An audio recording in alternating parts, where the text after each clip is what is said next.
Hello, good afternoon. My name's Richard. This is over and over and over again. This is going to be the live watch-along. Of course, this afternoon's game down on the South Coast on Easter Saturday.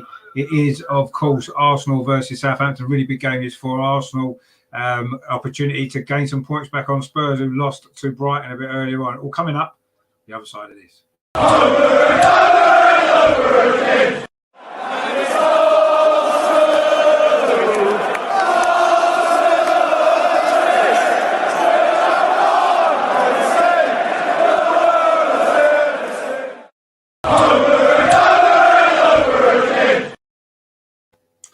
So it's a live watch along from St Mary's this afternoon. Southampton versus Arsenal, really big game now for Arsenal.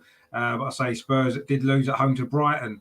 Only really terrible teams lose at home to Brighton, don't they? Anyway, it's given us an opportunity now. We start this game, of course, 3 points behind Spurs, but we do now have 2 games in hand.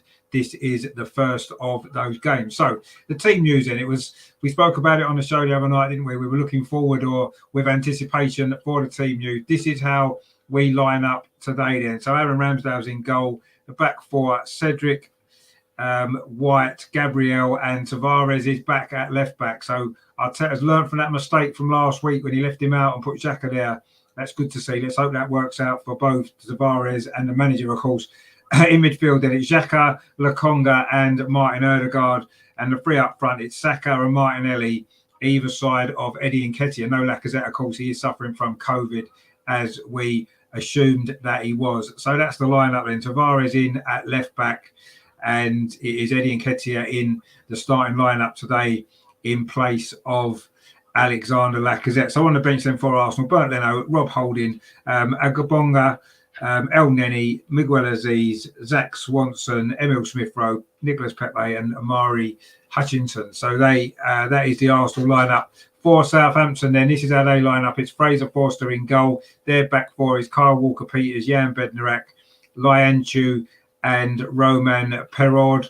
Then they got 5 across midfield, very similar to how Brighton played last week. Jan Valery, Stuart Armstrong, Oriol Romeu, James Ward-Prowse, the captain, and Mohamed El-Anousi. And that's up front is Armando Broja, of course, who couldn't play last week against Chelsea, who he is on loan from. So on the bench then for Southampton, Willy Caballero, Jack Stevens, Tino Livramento, Mohamed Salisu, Nathan Redmond, Nathan Teller, Adam Armstrong, Shay Adams and Shane Long. So they've got a bit of attacking options on the bench, haven't they, with Redmond, Teller, Armstrong, Adams and Long. We're sort of struggling, aren't we, in attacking areas on the bench. You can see the squad is down to the bare bones, essentially, isn't it? Let's be honest. A couple of comments in already. We've got Luca there. How you doing, Luca? Thanks for tuning in, mate. Good to see you. Hope you're well. Robert as well. How you doing, Robert? Thanks for tuning in as well. Robert says there, no. Arteta, get out. Cedric, Tavares, Lokonga, all, and ABD as Arteta when he was a player. No wonder Wenger constantly benched him. I mean, what you've got to think is we don't have a lot of other options. This is the squad that we've got. Who else could he play? Let's be honest. Look at the bench. You know, players are out. We've got a lot of injuries. This is the result of an inactive transfer window in January, quite honestly. So this afternoon, Richard, all in the chat. How you doing, Terry? Thanks for tuning in, mate. Hope you are well. That is a sackable offence there, says Robert. Playing the players that cause a defeat. Holding should be on the pitch with Pepe, Smith-Rowe and El Neni. I don't know. I mean, yes, Smith-Rowe, you've got to say, but then who would he play ahead of? Martinelli? See, this was an opportunity, wasn't it? If Arteta was ever going to play Martinelli as a centre forward, then this would have been the game, wouldn't it? And Smith-Rowe could have been on the left. Well, he's probably been more effective, actually. But he's obviously got his structure, Arteta, that he wants. He's not going to change it for anybody, is he? So, yeah, it's personally, I think it's a strange one myself. But anyway, it is what it is. This is the team. He doesn't trust Nicolas Pepe. And, yeah, that's basically it. I mean, I don't know quite Smith-Rowe. He's looked a bit tired. He didn't have his greatest game, did he, last week? So, but it's going to be interesting to see how this goes, actually, because, you know, it's the lineup that I think many of us wanted to see with the players that are available, with Tavares dropping him back to left back, as Xhaka back in midfield to help Lokonga out, because last week that was a big issue, wasn't it? So he's kind of learned from that, Arteta, and that's all you can hope for. He made mistakes last week, big mistakes, cost us that game, and I suppose all you can say is that he has learned from it, and let's just hope now that it works out well for him, because if it doesn't, and if we lose this game, that'll be 3 defeats in a row, 4 defeats in 5, and that really would put pressure on Arteta, a big star, wouldn't it? Especially having Tottenham having lost earlier as well at home to Brighton, and of course beat us last week, didn't they? Maybe that puts that result into a little bit of perspective, but ultimately we can't worry about what other teams do. We've got to get it right from our end. We've got to put the right performances in on the pitch when we play. We've got to get as many good results as we can, and don't worry about the others. That will take care of itself if we do our job. It's no good Tottenham losing and then us losing today, Tottenham winning. We've got to do our job. Don't worry about the other teams, what they do. We've got to concentrate on our games, win as many of them as we can, and hopefully, when all's said and done, we'll be in and around the top 4 at the end of the season. But today's a big opportunity. We've had a few opportunities this season when other teams have lost. Sometimes we haven't always been able to take advantage of it. Today, we have to. Not just for the fact that Tottenham lost, but the fact that we've lost our last 2 and we've lost 3 of our last 4.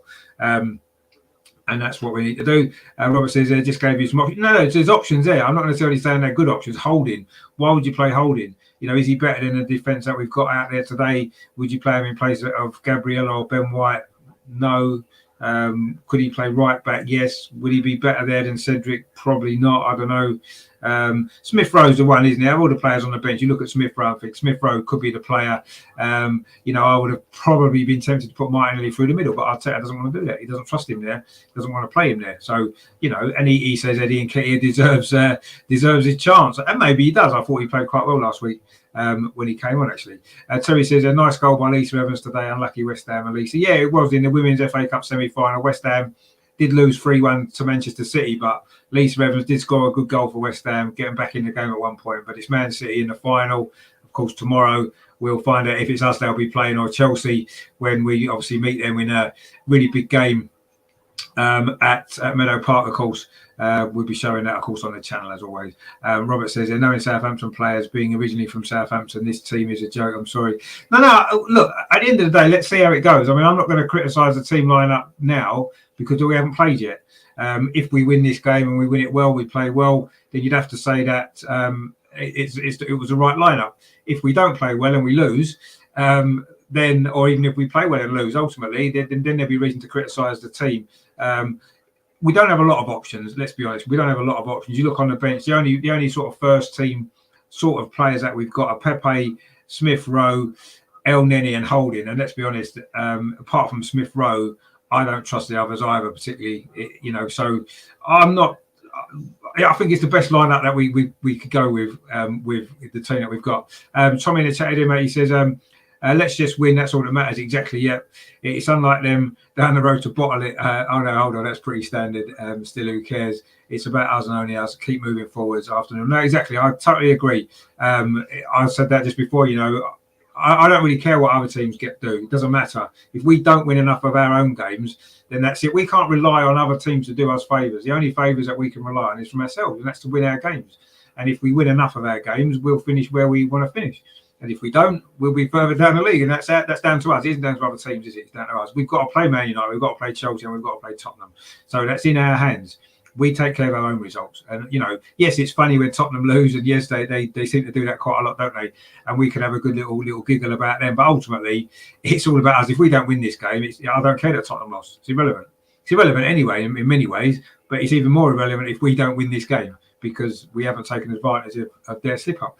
Tommy says, off to Sunny Bournemouth also tomorrow. Oh, brilliant. Lucky you to get a ticket because it's a sellout. That is going to be a great game.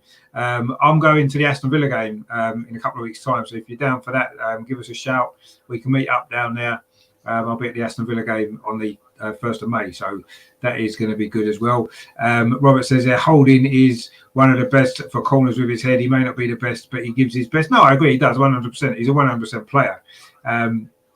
Wenger would choose him well over Cedric. I can't stand seeing that. To be honest, Cedric's done okay. I don't think he's we know he's not the greatest player. We know that. And if Tomiyasu was fit, we know Cedric wouldn't be playing. But ultimately, he's come in at a difficult time and he's done okay. I wouldn't say he's the biggest problem that we've got. Tommy says 100% it's in our hands. It is. Yeah, we need to take care of our own results. Yes, the other teams are going to slip up. Everybody's going to slip up. We're going to slip up more. We're not going to win all our last 8 games. Oh, let's be honest, we're not. Absolutely no chance.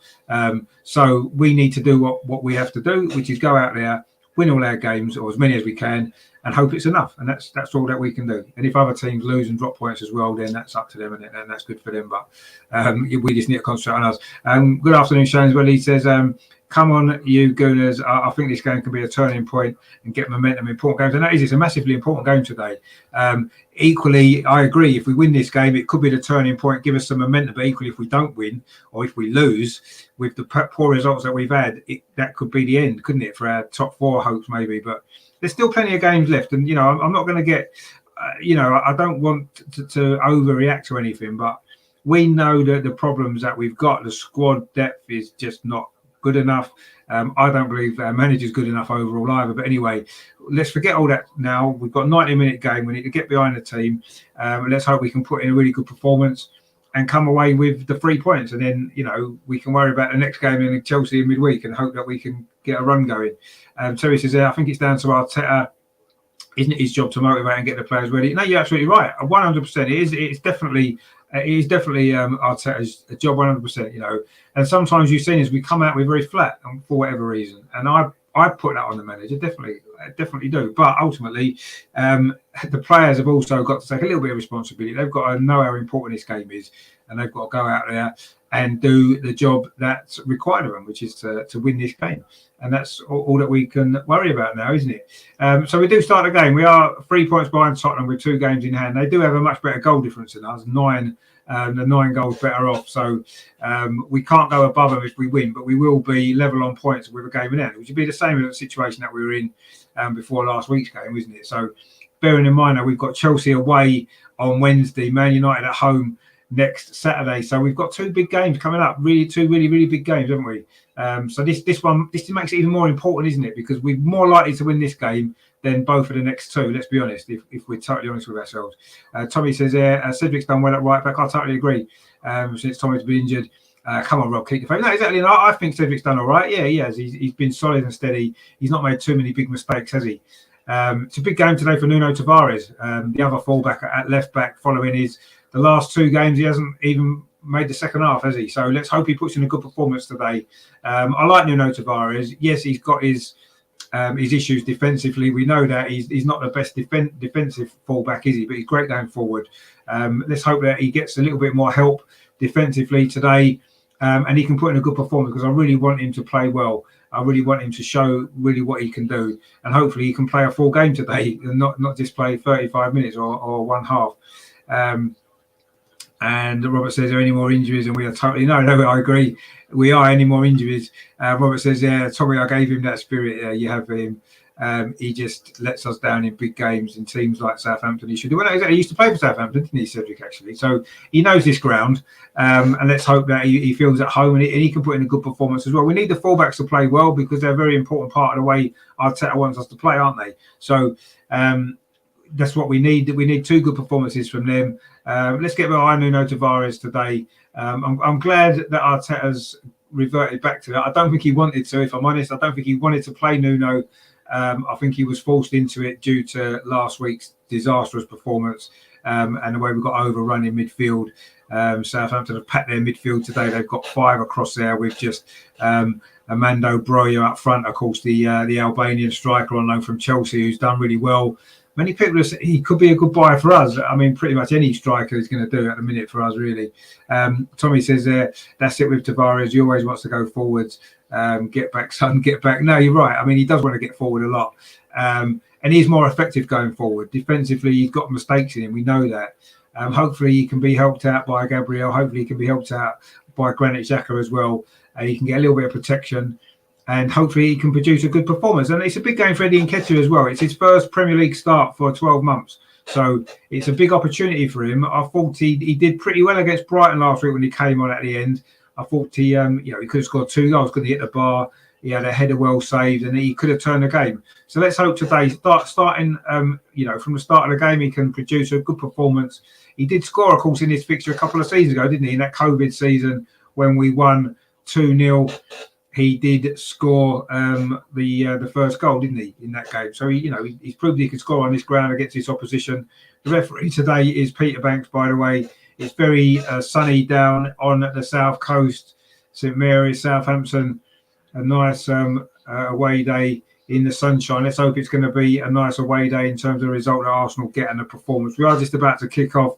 We've switched ends, actually. So Arsenal are going to be attacking the goal to our left in the first half, which is the end where the away fans are congregated behind Aaron Ramsdale's goal.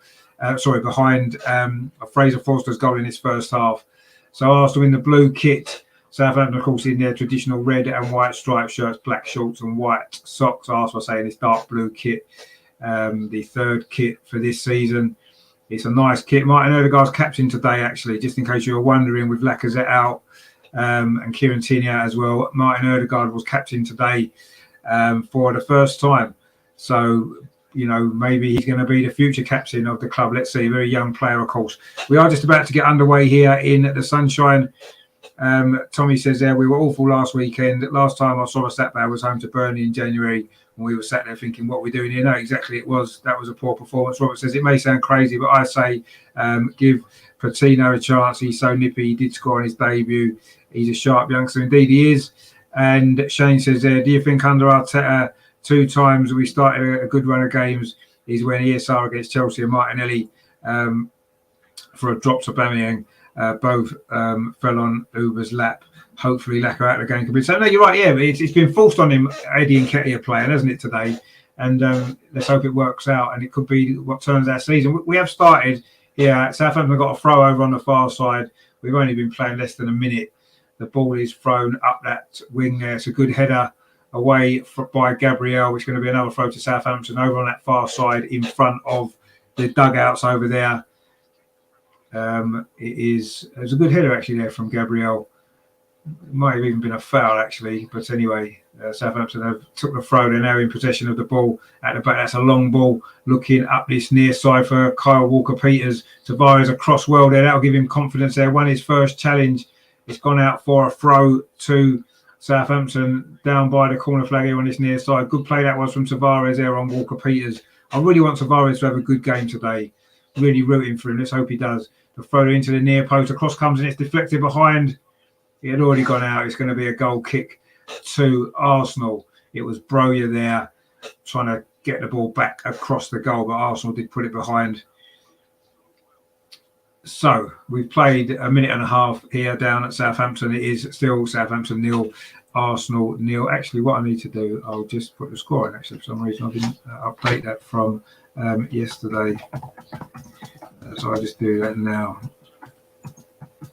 Just in case anybody is late coming in and wants to know the score, you can just see the score in there. So it is 0-0. Arsenal now in possession. It is Gabriel plays it over to that far side to Ben White. Got a little bit of space there. Plays it into the centre circle to Granit Xhaka. His interview, of course, this week I thought was a very good interview. Actually, he certainly said how he felt, and you can't really blame that. Mark sees in the chat we have a good question saying we can't be shit 3 games in a row, surely. Well. You'd hope not, but who knows? It's certainly possible, but let's hope it isn't. Anyway, let's see. The Congo there plays the ball out to the far side to Cedric Suarez. He's held up briefly, so comes back to Ben White. And there we go, square to Gabriel, the Brazilian, striding forward for Arsenal. He's got Nuno Tavares outside of him on his near side. Granit Xhaka finds the young Portuguese.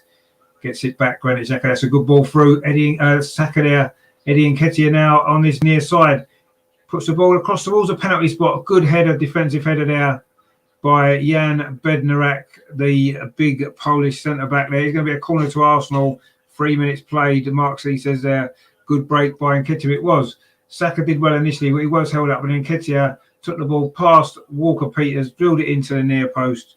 In fact, it was Valerie got past and Bednarek headed it behind for a corner to Arsenal on this near side, which Cedric Suarez is going to swing in with his right foot in front of those Arsenal fans over behind that goal. Plays it short actually to Eddie Nketiah on the edge of the penalty area. Eddie Nketiah trying to go past 2 defenders, plays the edge of the box. That's a good play. Shot comes in, it's deflected, it's hit a defender. It was Bukayo Saka with the effort. It was blocked by the Southampton defence, but this is a good start from Arsenal. Nearly 4 minutes played. Southampton 0, Arsenal 0. Aaron Ramsdale now with the ball plays it out to that far side to Sambi Lokonga. Gives it to Gabriel now to Granit Xhaka. That was good ball that in actually from Eddie Nketiah again. He's had a good start to this game. You have to say, young Eddie, I say a big opportunity for him in the starting lineup. Sambi Lokonga tried to find Bukayo Saka. The ball's ended up coming instead to Nuno Tavares running at Southampton defence. Nuno Tavares cuts inside, does well, plays it square to Sambi Lokonga. Now out to Cedric. This is good from Arsenal. Over on that far side, it was Martinelli who's playing over on the right, actually, unusually, and Saka on the left at the start of this game. Whether they want to give Nuno Tavares a bit more protection with Saka, I'm not sure. Saka's got the ball now on this near side, plays it back to Gabriel, plays it into Sambi Lokonga. Arsenal enjoying some good possession here in these early stages. Saka now just coming out of the shade into the sunshine on this near side. Arsenal's left, plays at the ball back to Gabriel and into Ben White inside the centre circle. Now he strides forward for Arsenal, the £50 million defender, but that's loose play there. Give the ball away, but he does win it back. He was put under a bit of pressure there, actually, in the midfield there. I think it was by Elanusi, but anyway, he did win the ball back, Ben White. A little bit sloppy from him, actually, there, but he recovered well. Cedric now over on that far side, plays the ball forward into Eddie Nketiah, who tries to hold it up, doesn't do particularly well. And now Browyer's over on that far side. Nice touch away from Ben White, the Albanian, say on loan from Chelsea, just getting into the penalty and out to the byline. Does he keep it in? The referee says yes, still Browyer plays it across the 6-yard box. Oh, there's a chance for Southampton. No one could get a touch on it. That was great play there, was from Brozier down that far side. Already showing what a danger he's going to be this afternoon. He got past Ben White there. Looked like he'd run the ball out, but he did just keep it in. He cut back inside. It's a good ball, actually, and Southampton coming forward again, this time down the near side with Kyle Walker-Peters. Plays it back to Stuart Armstrong. The Scot tries to go around the outside of Nuno Tavares. Another good tackle from Tavares. He's had a good start to this game, and it is going to be a corner now to Southampton. But that was great play from Broyo over on that far side. Is he putting himself in the shop window for Arsenal maybe in the summer if Chelsea will sell him? Herman's in the chat. Good morning from Toronto. Yeah, good. Well, it's good afternoon from the UK, but good morning to you. And Mark says that was close. It was close. Header comes in from Southampton from that corner. He's actually headed away, and a shot from distance is looped high and wide from distance there from Perrault, the left back for Southampton, the Frenchman. But Bros already calls up one or two little issues there over on that far side. He got round Ben White. It did look as though the ball had gone out, actually, but it wasn't given. And in the end, Southampton almost scored, and maybe should have scored. In actual fact, we got a bit lucky there. But remember last season's game here in the league that we did concede early, but came back to win 3-1. Of course, we did lose here in the FA Cup last season as well, didn't we? If you remember that terrible 1-0 defeat that we suffered anyway. Tavares plays the ball forward. That's a good ball to Granit Xhaka, now to Saka. This little triangle down his left-hand side is working well. Xhaka again plays it on towards Saka, but it's going to run behind. Is it? No, it isn't. Saka keeps it in, actually. He did well there with the Brazilian defender, Laiciano. But Southampton now coming forward down the near side again, looking for the pace of Broya. They missed him last week, of course, against Chelsea. He couldn't play against his parent club. And Southampton lost that game 6-0. Chelsea raced into a 4-0 lead inside half an hour. We're looking a little bit less likely to do anything like that at this moment in time. But we've started the game reasonably well. But Southampton have had the best opportunity just a moment ago when Broyer's cross wasn't quite able to be turned in. I think it was by Stuart Armstrong inside the 6-yard box. We got away with that one. But anyway, Arsenal in possession now. Sambi Lokonga in midfield. Plays it square to Gabriel. Now finds Nuno Tavares on this near side. Plays it forward into Granit Xhaka. Gets it back and plays up line towards Saka. Did the ball go out of play? Referee again says no. Nuno Tavares comes away with the ball. That's a nice pass in to Martin Odegaard. Plays over to that far side to Martinelli. His first real involvement. Martinelli cuts inside a shot on his left foot. Good save from Fraser Forster. Arsenal's first effort on goal there. Martinelli cutting from that right-hand side onto his left foot. The shot maybe lacked power, but it was on target. A good save. Cedric's cross. This time it's punched away by Forster. And maybe Southampton can get a counter-attack from that. That was much better from Arsenal. Martinelli, his first real involvement, actually. He picks up the ball again. Eddie Nketiah in the edge of the box. Eddie Nketiah goes through. Good defending again by Southampton. I think that was Bednar out there with a clearance. And Arsenal have looked quite lively in the final third so far in this game. We've played 9 minutes It is still 0-0. Mark C says there, we're putting some good pressure in. Here we are. That was a good effort from Martinelli there, cutting in from that far side. Tried to curl a shot past goalkeeper Forster, but he did well actually. Got down quickly there, the Southampton goalkeeper, to make the save. Southampton now coming forward down the far side with Perno, plays it out to Armstrong, to Elanusi. This ball switched to this near side to Kyle Walker-Peters. He's very high up the pitch because when they've got a 5-man midfield, it means your fullbacks can get forward pretty well. He's still high up the pitch there, Kyle Walker-Peters, and he wins. Actually, doesn't he? Concedes a throw. The clearance there from Gabriel hit the former Tottenham player, of course, Kyle Walker-Peters. Now doing well at Southampton, the right back. Of course, he's played for England as well, hasn't he? A very good player. He's getting forward well for Southampton in his opening 10 minutes. But it is a throw to Southampton. Tavares plays it back to Gabriel. And he finds Aaron Ramsdale just on the edge of the Arsenal 6-yard box. He plays it out to that far side. This is good from Arsenal. Martin Odegaard, the captain today, plays the ball square in to Sambi Lokonga. Now to Nuno Tavares on his near side. He's had a steady start. The Portuguese, good to see. Saka now in the shade of the stand.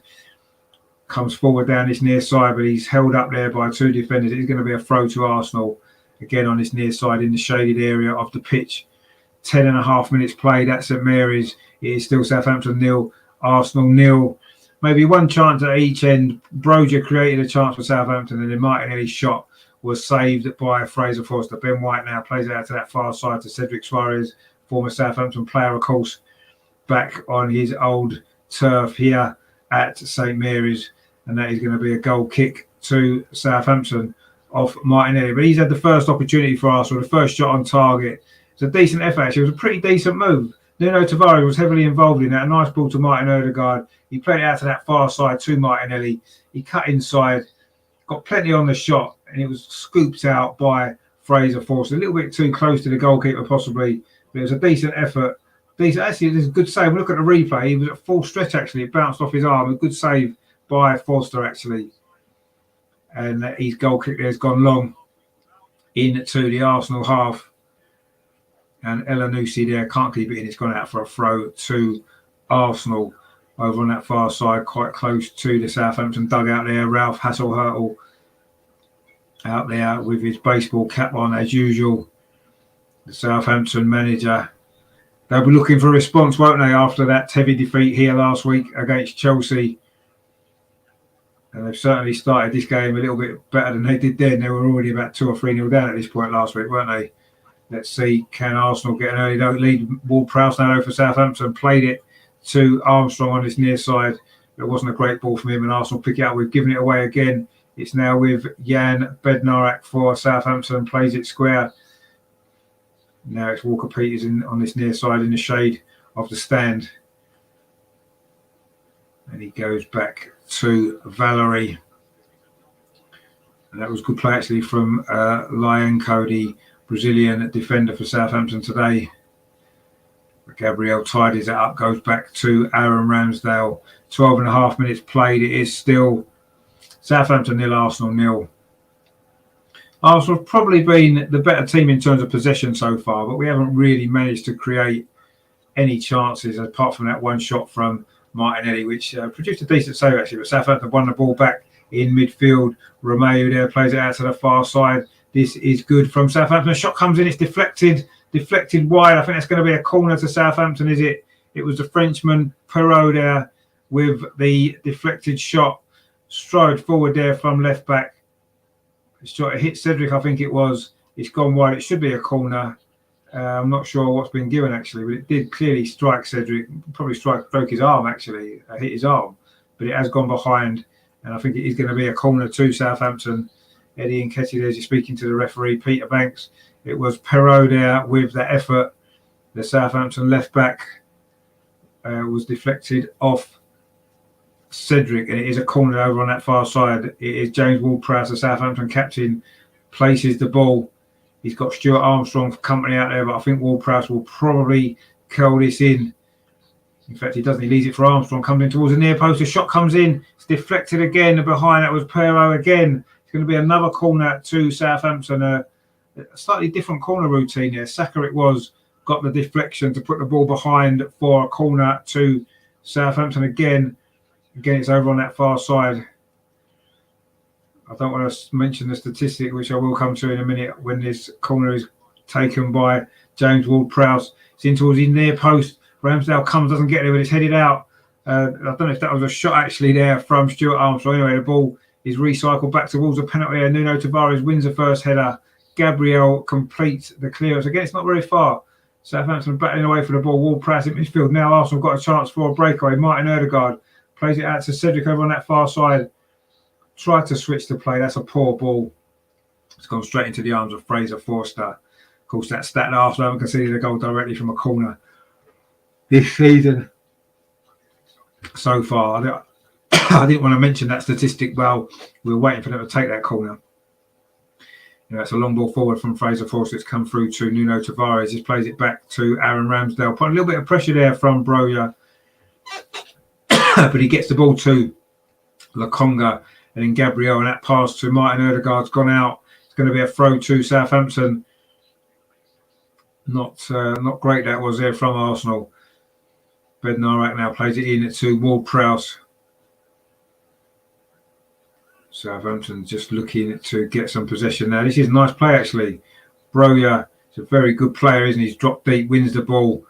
He's a sort of centre forward. You can see Arteta really liking the work that he does. This is Valery now on his near side. Jan Valery coming forward for Southampton. Finds Kyle Walker-Peters. Plays the ball inside to Romeo. This is a better spell of possession from Southampton. Lachano there plays it to Bednarek. The two centre-backs now. It's with Romeo for Southampton coming forward. That's a nice ball actually into Stuart Armstrong, who's turned away well. He's got Kyle Walker-Peters for company. Can he get a cross in? No, he can't. He plays it back instead to Stuart Armstrong. It's now back with Valery. Arsenal forced Southampton back. Ward-Prowse there. Simple ball to Valery. Can now switch the play. Plays it inside to Lachano and goes back to Fraser Forster. Good possession from Southampton, but Arsenal defended that pretty well. With full Southampton all the way back to their goalkeeper now. And Forster now goes long. It's a really long ball forward. A good header actually that was there from Gabriel. But again, Southampton have picked it up with Romeo. Plays it to Valery. Oh, that's a poor pass. Oh, Eddie Nketiah's in. A nice little play there from Eddie Nketiah. He's got Martinelli outside him. Is this going to be 1-0? Martinelli across the goal to Saka. Oh, he's missed. Oh, it's a good save actually. Should have been 1-0. Bukayo Saka with the effort there. I think it was actually saved by Foster. He really needs to be putting that in. It was a mistake there from Southampton actually in midfield. It was actually Valery with a loose pass. Eddie Nketiah won the ball. He did well. He found Martinelli over on that far side. Martinelli's cross there, found Saka. Oh, it was a good save, to be fair. A really, really good save. It was... Saka gave him the opportunity to save it, to be fair. It was quite close to him. It was saved. Mark says there, Rich, I think I'm a minute in front of you. Yeah, maybe you are. Mark says there, we should have scored. Yeah, we should have scored. Robert said save. It was saved. A good save, actually. Corner comes in towards the near post. Southampton get it clear, but not very far. Ødegaard plays it back to Cedric on his near side. Cross towards the far post, but Fraser Forster there again punches clear. Arsenal there putting the pressure on. Ball back into the box from Saka, but this one's cleared away by Bednarek over halfway line. It's going to be a throw to Arsenal over on that far side. It should be 1-0. It was a good save, but Saka's finish maybe lacked a bit of conviction.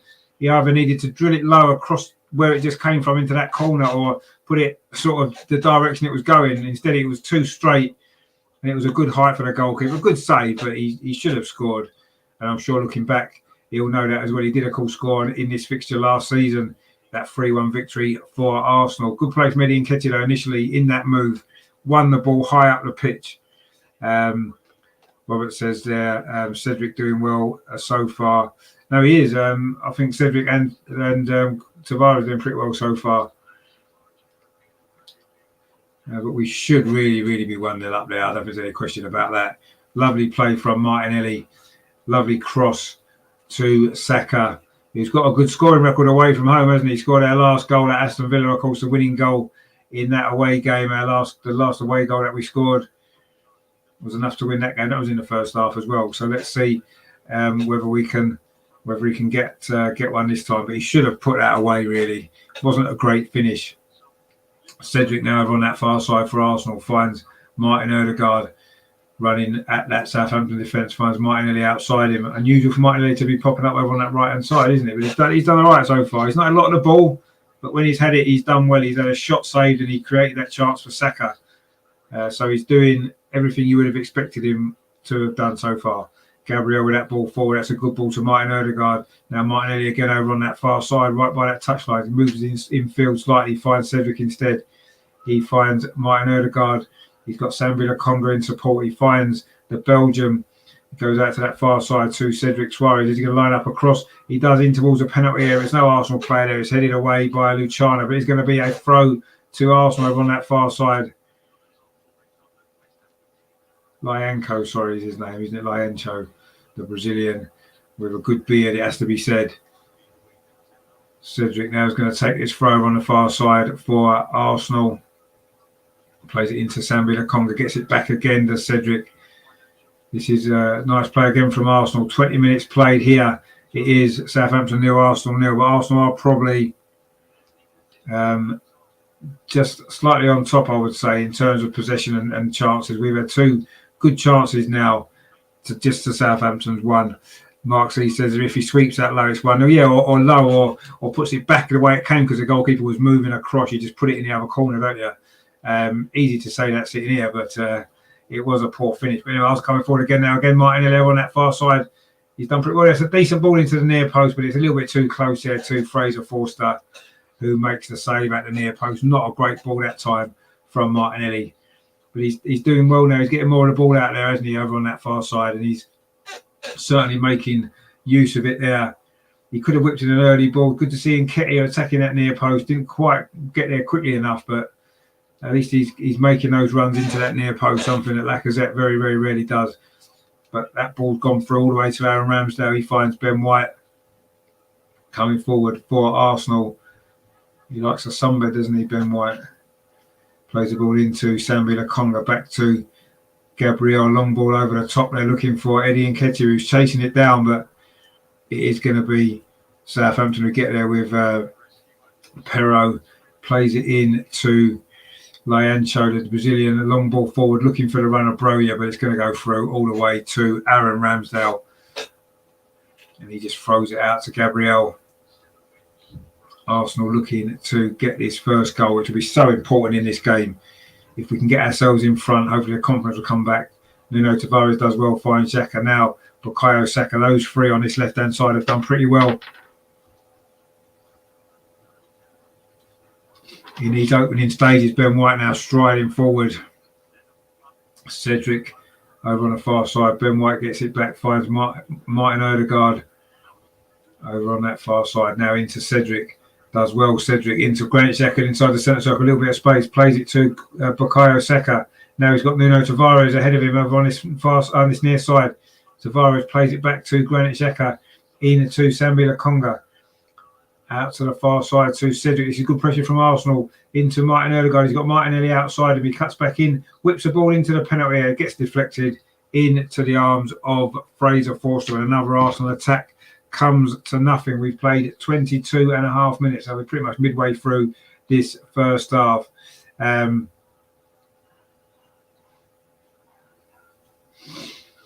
it is still 0-0.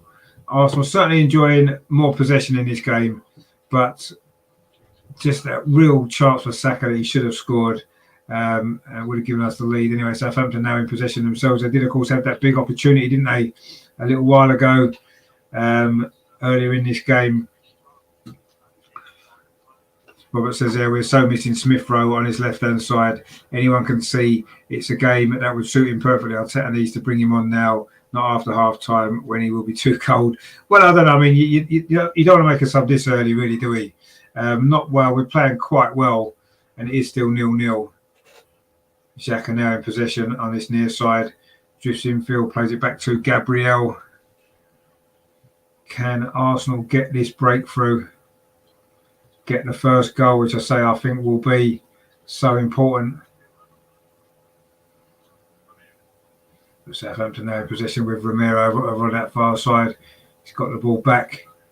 Tried to flick it on down the line, but it's gone out for a throw to Southampton right on halfway in front of the dugouts there over on the far side.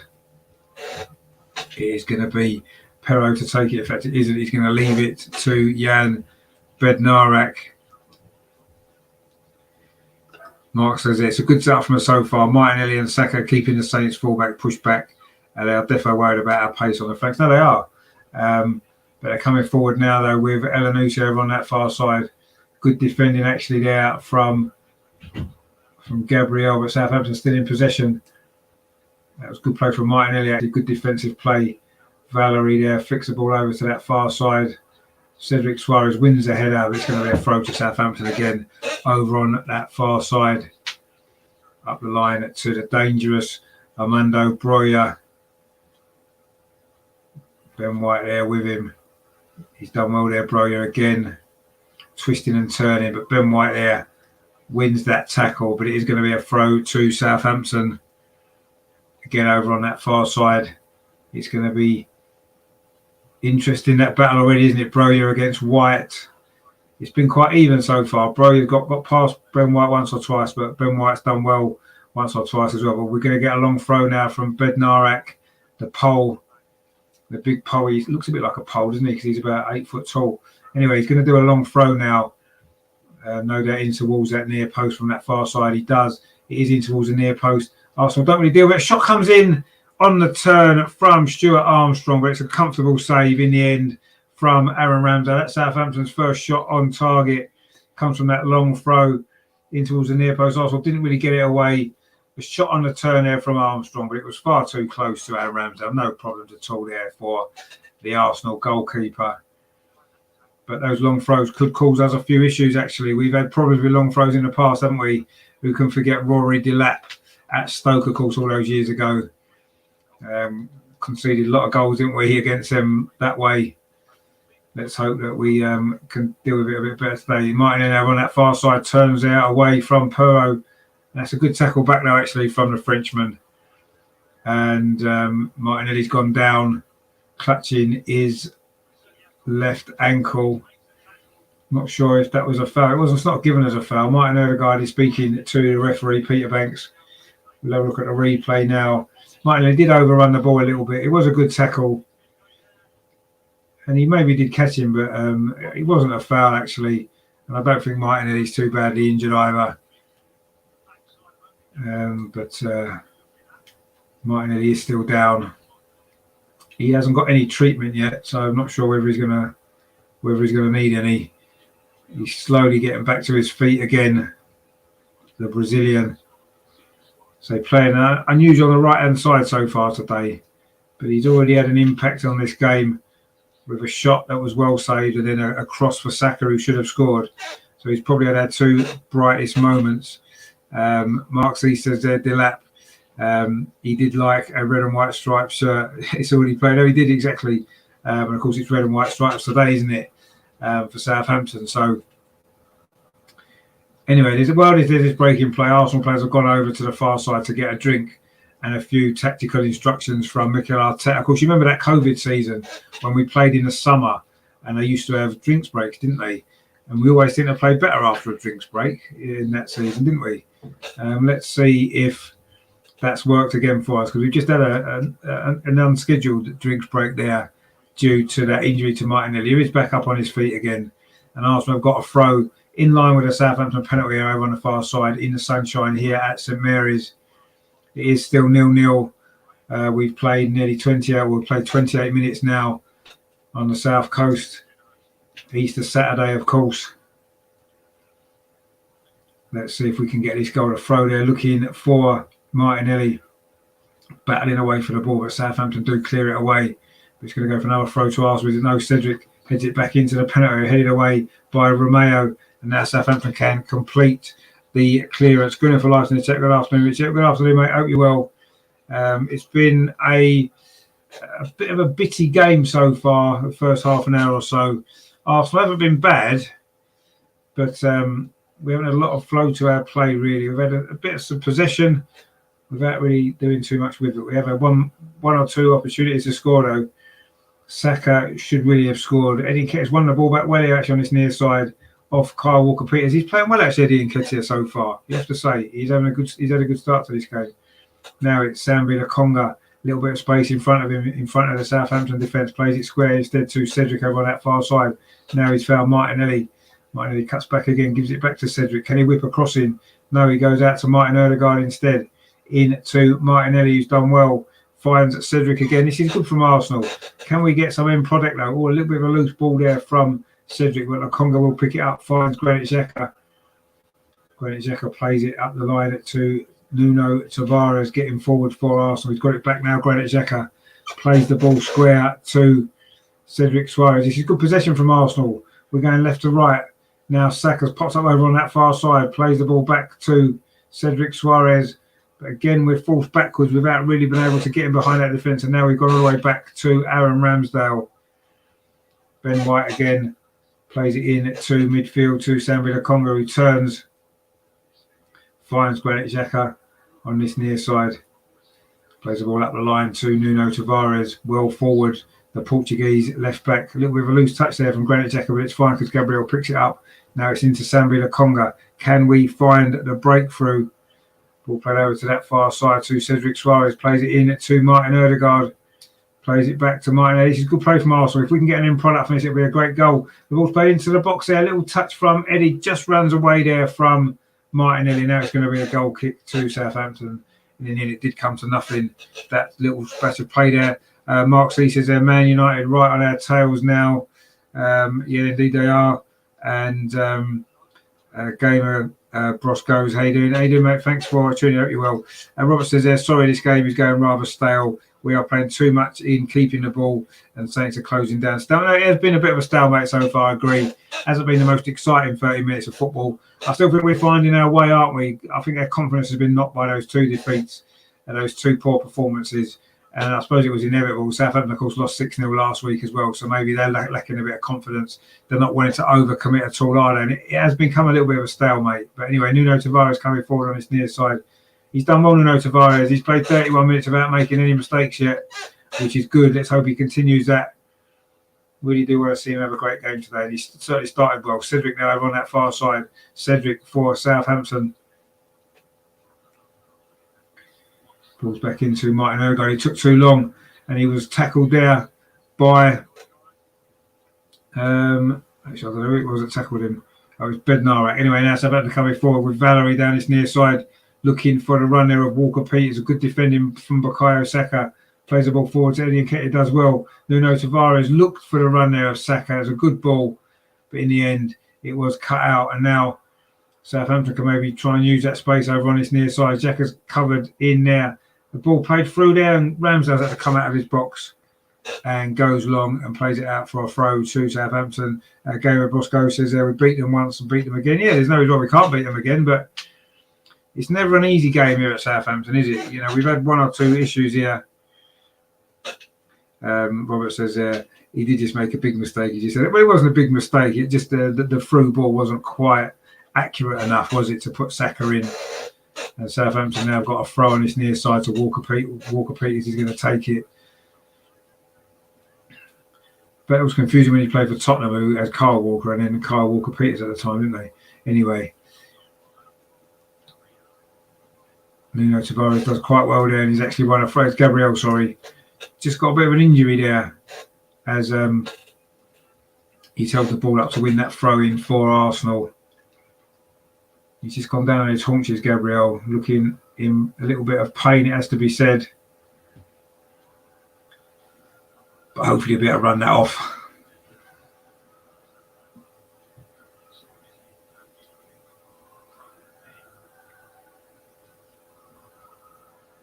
It's a throw now on his near side to Arsenal in the shade of the stand. Nuno Tavares takes it, goes long up the line, looking for Eddie Nketiah, but Southampton win it back with Ward-Prowse. This is a little bit more possession from Southampton. But Arsenal win the ball back again. Eddie Nketiah is going to try and use his pace up his near side. He's got past the defence and he's fouled there. Surely that's a foul by Lanciano. And it's going to be a free kick to Arsenal on this near side. Good pace that was there from Eddie Nketiah. Can see what difference it makes having a little bit of pace up front. So obviously something that Lacazette hasn't got. It was a foul by the Brazilian. Perhaps he's fortunate not to get a yellow card, actually, Lashano there. But anyway, the outcome is Arsenal got a free kick on this near side, about 5 yards in from the touchline. It's going to be Ødegaard and Cedric Suarez over this free kick for Arsenal. Let's see what the outcome of this is. Can we get this first goal before half time? Be great if we can. Is it going to be Cedric Suarez to swing it in with his right foot, or will it be Ødegaard and outswinger with his left? It's going to be Cedric Suarez in towards the near post. Oh, dearie me, that's a terrible free kick. What a waste. Straight into the side netting from Cedric there. He had a terrible free kick last week as well, didn't he? Anyway, it is going to be a goal kick to Southampton. That was a waste there, a real waste from Arsenal, that free kick. Not great, actually. But anyway, as Robert says there, Cedric should not take free kicks, and we need Ødegaard in the box, as he's the nearest we have to a decent strike. Well, I mean, Ødegaard should have took that free kick maybe actually out there. But anyway, Fraser Forster with that goal kick from Southampton over to that far side, but it's headed straight out actually by Mohamed Elanusi, the Norwegian. And it is going to be a throw to Arsenal right in front of the dugouts there on the far side, in front of the Southampton dugout. The two managers both standing on the edge of their technical area. The ball there goes back to Aaron Ramsdale, finds Nuno Tavares on this near side, plays it up the line. Ball over the top now, looking for Martinelli. He's actually switched to the left now. Saka's gone over to the right. That's more usual, isn't it, for those two, that we're more used to seeing them like that. But it was Jan Valery there, done well to clear that ball away for Southampton. But Gabriel plays it square to Ben White inside the centre circle for Arsenal. We're into the last 9 minutes of this first half. It has been a very cagey first half, it has to be said. Southampton 0, Arsenal 0. Arsenal probably had the best two chances of this first half to get the goal. The ball played through now to Eddie Nketiah. Now over on this near side, Martinelli plays up the line to Nuno Tavares. Oh, he was fouled there, Nuno Tavares. It was Valery there who slid in. And he's going to be a free kick again to Arsenal, right on the edge of the penalty area on this near side. That was a silly foul actually there from Valery, the Frenchman there. You know, as well as cut back inside. If that's in the penalty area, that'll be a penalty that. And good play from Nuno Tavares again, got forward, cut back inside, and he was caught. And it is a free kick. Mark C says should be a yellow. Yeah, possibly. You've seen yellows given for that. Cedric took that free kick when he plays right wing. That was such a bad idea. Well, Cedric again is lining up to take this free kick as well. The last one didn't go particularly well. This one's very much closer in. As Mark C said there, if Xhaka did that, he'd get a yellow. Quite possibly, yeah. But of course, as he said the other day, he doesn't really care about other players, does he? Granit Xhaka, it's what he does. Anyway, Cedric now with his free kick on the edge of the penalty area. Cedric, oh dearie me, that's two in a row now from Cedric over the top of the bar. That absolute waste. Why are we letting Cedric take free kicks? Who's decided that he should be able to take them? That's when you look at last week as well. That's three terrible free kicks in a row now from Cedric. As Robert says there, what, Cedric, you clown. Yeah, I mean, I don't know why he's on free kick duty. We've surely got better free kick takers than him in this team. Surely we have. Anyway, another opportunity wasted. It's a goal kick. We've played 38 minutes at St Mary's. It is still Southampton 0, Arsenal 0. Hasn't been a great game, it has to be said. Both teams maybe looking a little bit short of confidence. Neither come into this game on great form today. Southampton haven't won too many games recently. Did lose 6-0 last week to Chelsea. We know our recent form has been pretty poor. 3 defeats in the last 4. We can't afford to drop more points today. Jan Bednar have another long throw at that far side. Ben White heads it out though for another throw. This is going to be a lot more dangerous from this position with them long throws from the big pole. Let's see what results from this. Southampton had their only shot on target, came from a long throw from Bednarak. over on that far side. He's in the same way here. Another long throw in towards that near post. It's headed out by Arsenal, and then the clearance is completed this time. That was better, but actually it's put back into the danger area again. And it's gone behind for a corner to Southampton. Herman says, just check the standings. We better win this game. Well, we need to win this game. It will make a big difference on the league table. Robert says there, Cedric again, man, tired of this. Skipper sort this out. Yeah, I mean, he's not having a great game, is he, to be fair? But anyway, here's a corner to Southampton over on that far side, which Ward-Prowse is going to take. We know he's dangerous from set piece deliveries in at the near post, headed away actually by Eddie Nketiah, who's actually having a decent game, Eddie, today so far. He's certainly offering us more up front than Alex Lacazette has offered us for a few weeks now. So fair play to him. But there's a Southampton player down in the box. It is Bednarek. Looks like it's a little bit of a head injury there from that corner.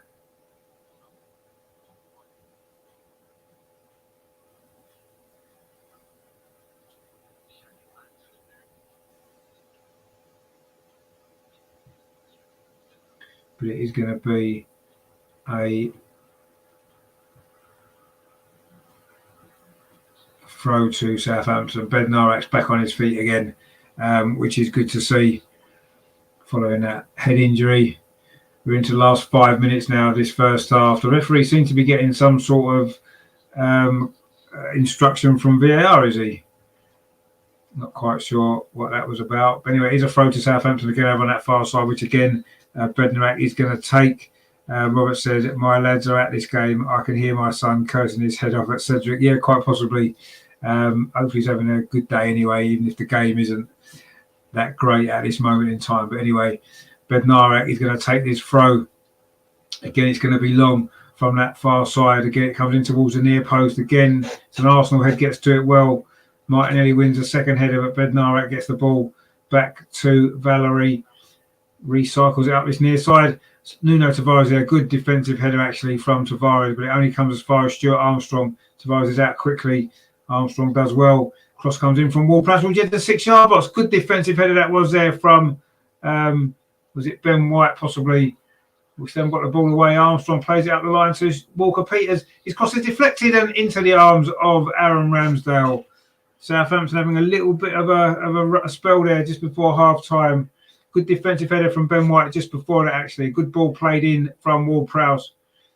Ramsdale there finds Granit Xhaka. We're into the last 2.5 minutes of this first half. Very tight and cagey first half. Arsenal have had two big opportunities, though, to score. We may get another one here. That ball over the top. Looking for the run there of Saka over on that far side. But good defensive play there by Roman Perraud there for Southampton. Played the ball long, looking for Brozier. Good header in the end was from Ben White. And Arsenal picked the ball out over that far side. No, they haven't. It's gone out for a throw to Southampton again in front of the dugouts. It's been a frustrating first half of football. But I guess the fact is 0-0. We're still in the game. And I suppose that's the most important thing. And we've had probably the best two chances as well. So we just need to find a goal from somewhere. Bednarek again with that throw up the line. Looking for Broyo. Fix it on well. Elanusi there battling with Ben White, and it's given as a free kick. Is it to Southampton over on that far side? Foul on Elanusi there from Ben White. And he's going to be a free kick, I think, to Southampton, which could be a dangerous position for them, actually. It was a foul there from Ben White. And Arsenal have got to try and defend this corner. We're moving to the last 2 minutes of normal time at the end of this first half. There's not going to be a lot of stoppage time, actually, because there hasn't been too many stoppages, has there? I think the train has only been on once. That injury to Martinelli. We'll probably get 2 minutes perhaps of stoppage time. Anyway, we're into the last 2 minutes of normal time here. It's going to be a free kick over on that far side. Looks like James Ward-Prowse is going to whip this in. We know what his set-piece delivery is like. One of the best in the Premier League. It is Ward-Prowse with the delivery to the near post. It's flicked on, deflected wide. It's going to be another corner to Southampton. It was Broya with the header. I think it got a deflection, possibly off Ben White.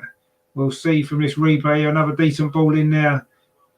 In fact, it was Eddie Nketiah just behind Broya, who deflected it behind. Here's a corner now to Southampton. Again, it's going to be Ward-Prowse with it.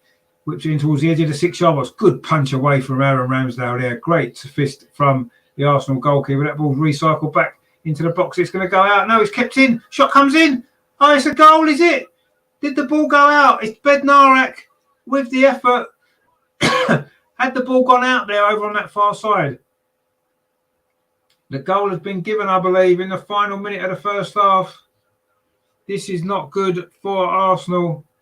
It's Bednarek with the goal, the big defender. Doesn't get too many, does he? It was just the ball there was recycled back in by Luciano when Arsenal initially cleared the corner. And then it looked as though maybe it had gone out. We'll see the replay. The corner there was punched out by Ramsdale. It was hooked back in, actually. It was Perro there who hooked the ball back in. And it was Elanusi that didn't go out. He pulled it back well, actually. It was just a hopeful ball back over the top. Elanusi did really well, actually. Pulled it back to the edge of the 6-yard box and he's drummed it, smashed it in at the near post. The big defender, Bednarek, there for Southampton. And Ramsdale couldn't quite, he got hands with it, but couldn't keep it out.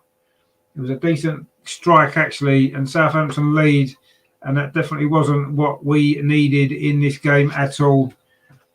First goal we said was going to be important. It's arrived, and it is the big Polish defender, Bednarek, for Southampton in the final minute of the first half. Arsenal looking for an instant response. We did, of course, go 1-0 down in this game last season and came back to win. So let's not give up hope again. Gunnar for Live says there, here we go again. Well, do we? Let's hope not. And Robert says there, oh, shit, goal. And Robert said, I was right at Smith Rowe on when I said my old managing skills were right. We would be 3 up by now. Well, we won't know that. Maybe we'll make a change at half-time. Let's see. Southampton now back in possession with a goal scorer. Bednarek. Ward-Prowse turns away. The last thing we need to do is concede a second goal here. Ward-Prowse's ball up this near side looking for Stuart Armstrong. It is overrun. It is going to be a throw to Arsenal. We do have 2 minutes of stoppage time. We've played one of those 2 minutes already. Not a great finish to the first half that we wanted. That goal from Jan Bednarek. Ramsdale there plays the ball out to that far side to Cedric. We're into the last 30 seconds at the end. Terry says, I wonder what Arteta will do now. Probably nothing as usual and blame our injuries. Well, he could certainly blame our injuries because we've certainly got enough of them.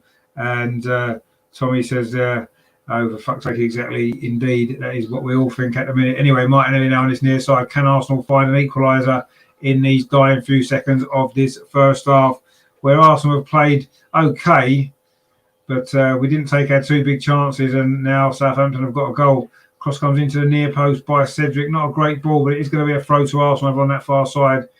We have now played at least 2 minutes of stoppage time at the end of this first half, which is whatever the ref's going to add on, maybe a little bit more, because that goal, obviously, in fact, he hasn't. There goes a half-time whistle. As Herman rightly says in the chat there, Arsenal lacks imagination. No, we do. We definitely lack imagination. We did have those 2 big chances, didn't we? Martinelli with the first one. A good move, actually. Martin Odegaard found him over on that far side. The Arsenal right. He cut in on his left foot. But the shot was well saved, actually, by Fraser Forster. And then the real big chance came a little bit soon after that. Eddie Nketiah won the ball high up the pitch. Found Martinelli again down that right-hand side. Lovely cross to Bukayo Saka coming in at the far post, but it wasn't a great finish from Saka. Another good save from Forster, but he should have scored. And maybe that would have made a big difference to this game. In the end, a fairly tight first half, not a lot to choose. And it was Southampton who got that goal right on the stroke of half-time. It was a corner in at the near post by Ward-Prowse. Aaron Ramsdale did well, actually, to punch it clear. It was just hoofed back over his head, actually, back into the danger zone from Perro. And Elanusi did well, kept the ball in, pulled it back to the edge of the 6-yard box, and big Jan Bednarek, still up from the corner, finished at the near post. Ramsdale couldn't quite get enough on it to deflect it over the top. He just deflected into the roof of the net. And it is 1-0 to Southampton. We've got it all to do. As Tommy says, there's still 45 minutes to go. Come on, you Gunners. Indeed, there is still 45 minutes to go. It's a big 45 minutes, isn't it? 3 consecutive defeats would not be very good, would it, at this point in the season, the position that we're in. But anyway, let's hope that we can find something in this second half.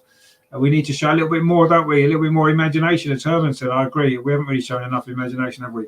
But anyway, let's see what happens. Right, I'm going to go and get a cup of tea and whatever. So I will play you some music. Please stay with me. I'll be back very, very soon, obviously, for the second half. Hopefully a better second half performance from Arsenal because, again, not really good enough, is it? Anyway, I'm going to grab myself a cuppa. I'll be back very, very shortly. Stay tuned, and I will speak to you guys very, very soon. Hopefully a better performance because we need to step up, don't we? Come on, Arsenal. That was poor. Let's be better in the second half, and let's get back into this game. I'll see you very soon, guys. Stay with me. Be back for the second half in a few minutes.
Oh, I don't know where my camera's gone.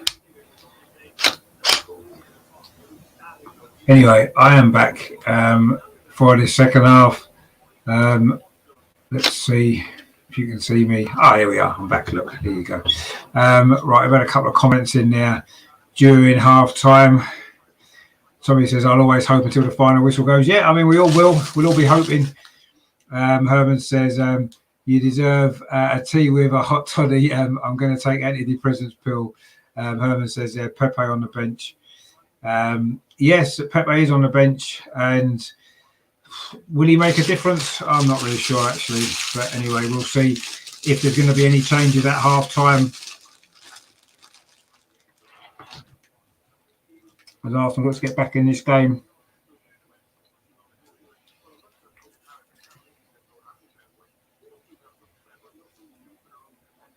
Let's see what the second half is going to bring.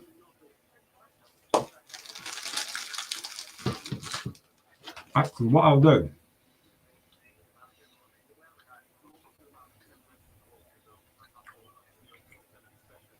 get some stats up.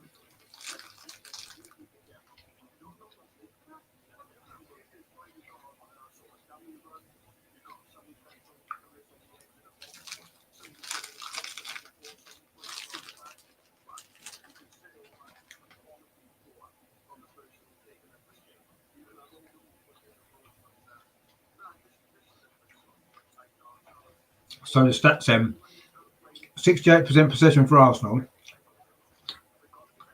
Obviously 32 for Southampton. Southampton had 7 shots to our 4. Both of us have had 2 shots on target. They've had 5 corners, we've had 2. And there's been 2 fouls each.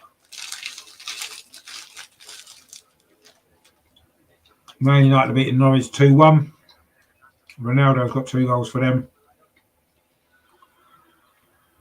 So as things stand, Man United will be ahead of us on goals scored. Although we do have a game in hand on them. And of course we play them next Saturday lunchtime, don't we? West Ham could go level with us if they win their game tomorrow as well. So we're home to Burnley.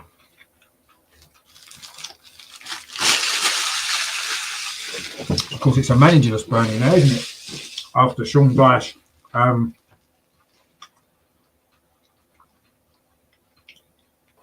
left yesterday. Well, was sacked yesterday. So yeah, that's not great, is it? Bit of a shock that was, wasn't it? So Sean Dyche getting sacked, especially as it doesn't seem as though they've got anyone else lined up for that job. So it seems a little bit of a strange sacking, doesn't it? In the position that they're in. But anyway, we'll see how that works out.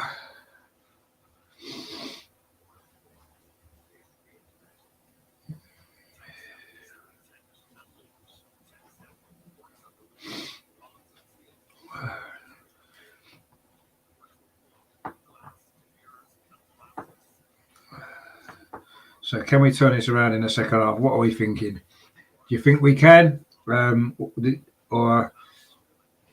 what's the thoughts after that first half? To me, we look like we're lacking ideas.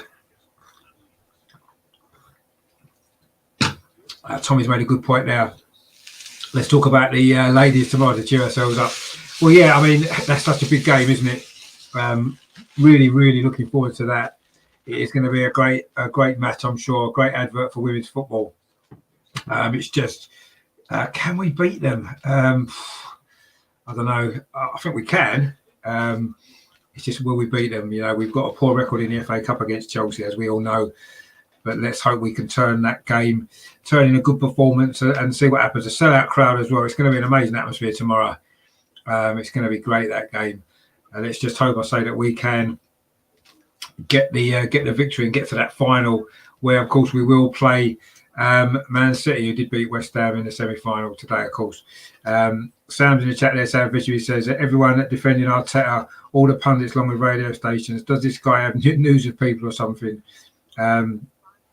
What so the love fest? Got to be honest, I mean, it seems as though there's a lot of so-called Arsenal fans who have spent time defending Arteta constantly. I can't understand why he gets away with so much. I don't know. I mean, I don't know whether, obviously, I know some of you guys follow the women, but there were some interesting comments actually from Jonas, the women's manager, yesterday, talking about how important he felt it was to get experience at lower clubs before being ready for the Arsenal job. And I'm not necessarily saying he was talking about Arteta, but it's quite interesting that he said he now feels a lot more ready and prepared for the big job at Arsenal, having sort of worked previously in sort of lower leagues in Sweden. And he was saying how important that was to get that experience first before taking a job like Arsenal. And that's 100% right, you know. And, you know, he said he still makes mistakes, but he says now he feels he's got the experience to deal with those mistakes. And maybe Arteta doesn't have, and I think that could be key. Tommy says there, another massive trip to Wembley on the horizon. 1 win, 1 draw, 1 loss. No, exactly, it's been very even.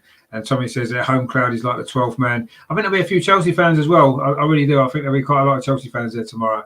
It's going to be a great atmosphere, and let's hope it can inspire the girls to really put in the sort of performance that you need to beat a team like Chelsea, because let's face it, they're a great team, aren't they? Anyway, the teams are coming back out now for the second half here at St Mary's. Arsenal have got it all to do. A really big 45 minutes coming up for Arsenal. We are currently, as things stand, down in 6th place. Currently at the moment on goal scored below Manchester United. Tommy says there, yeah, sod them. Yeah, exactly, yeah. I mean, we don't like Chelsea women, do we? Let's be honest. Or Chelsea men. Anyway, it's going to be Arsenal kick-off, attacking the goal to our right in this second half. Southampton do lead 1-0, as we said. That goal right on half-time from Jan Bednarak. And Arsenal doing their usual kick-off back to Ramsdale, who boots it long up this near side, looking for Bukayo Saka. Arsenal do win the ball. There's been no changes at half-time from either side, actually. Wasn't maybe expecting any. So for the first time in a very long time, Nuno Tavares has come out for the second half. And he did all right in that first half as well, didn't he? Let's be honest, Nuno Tavares. He's in possession now over on that far side.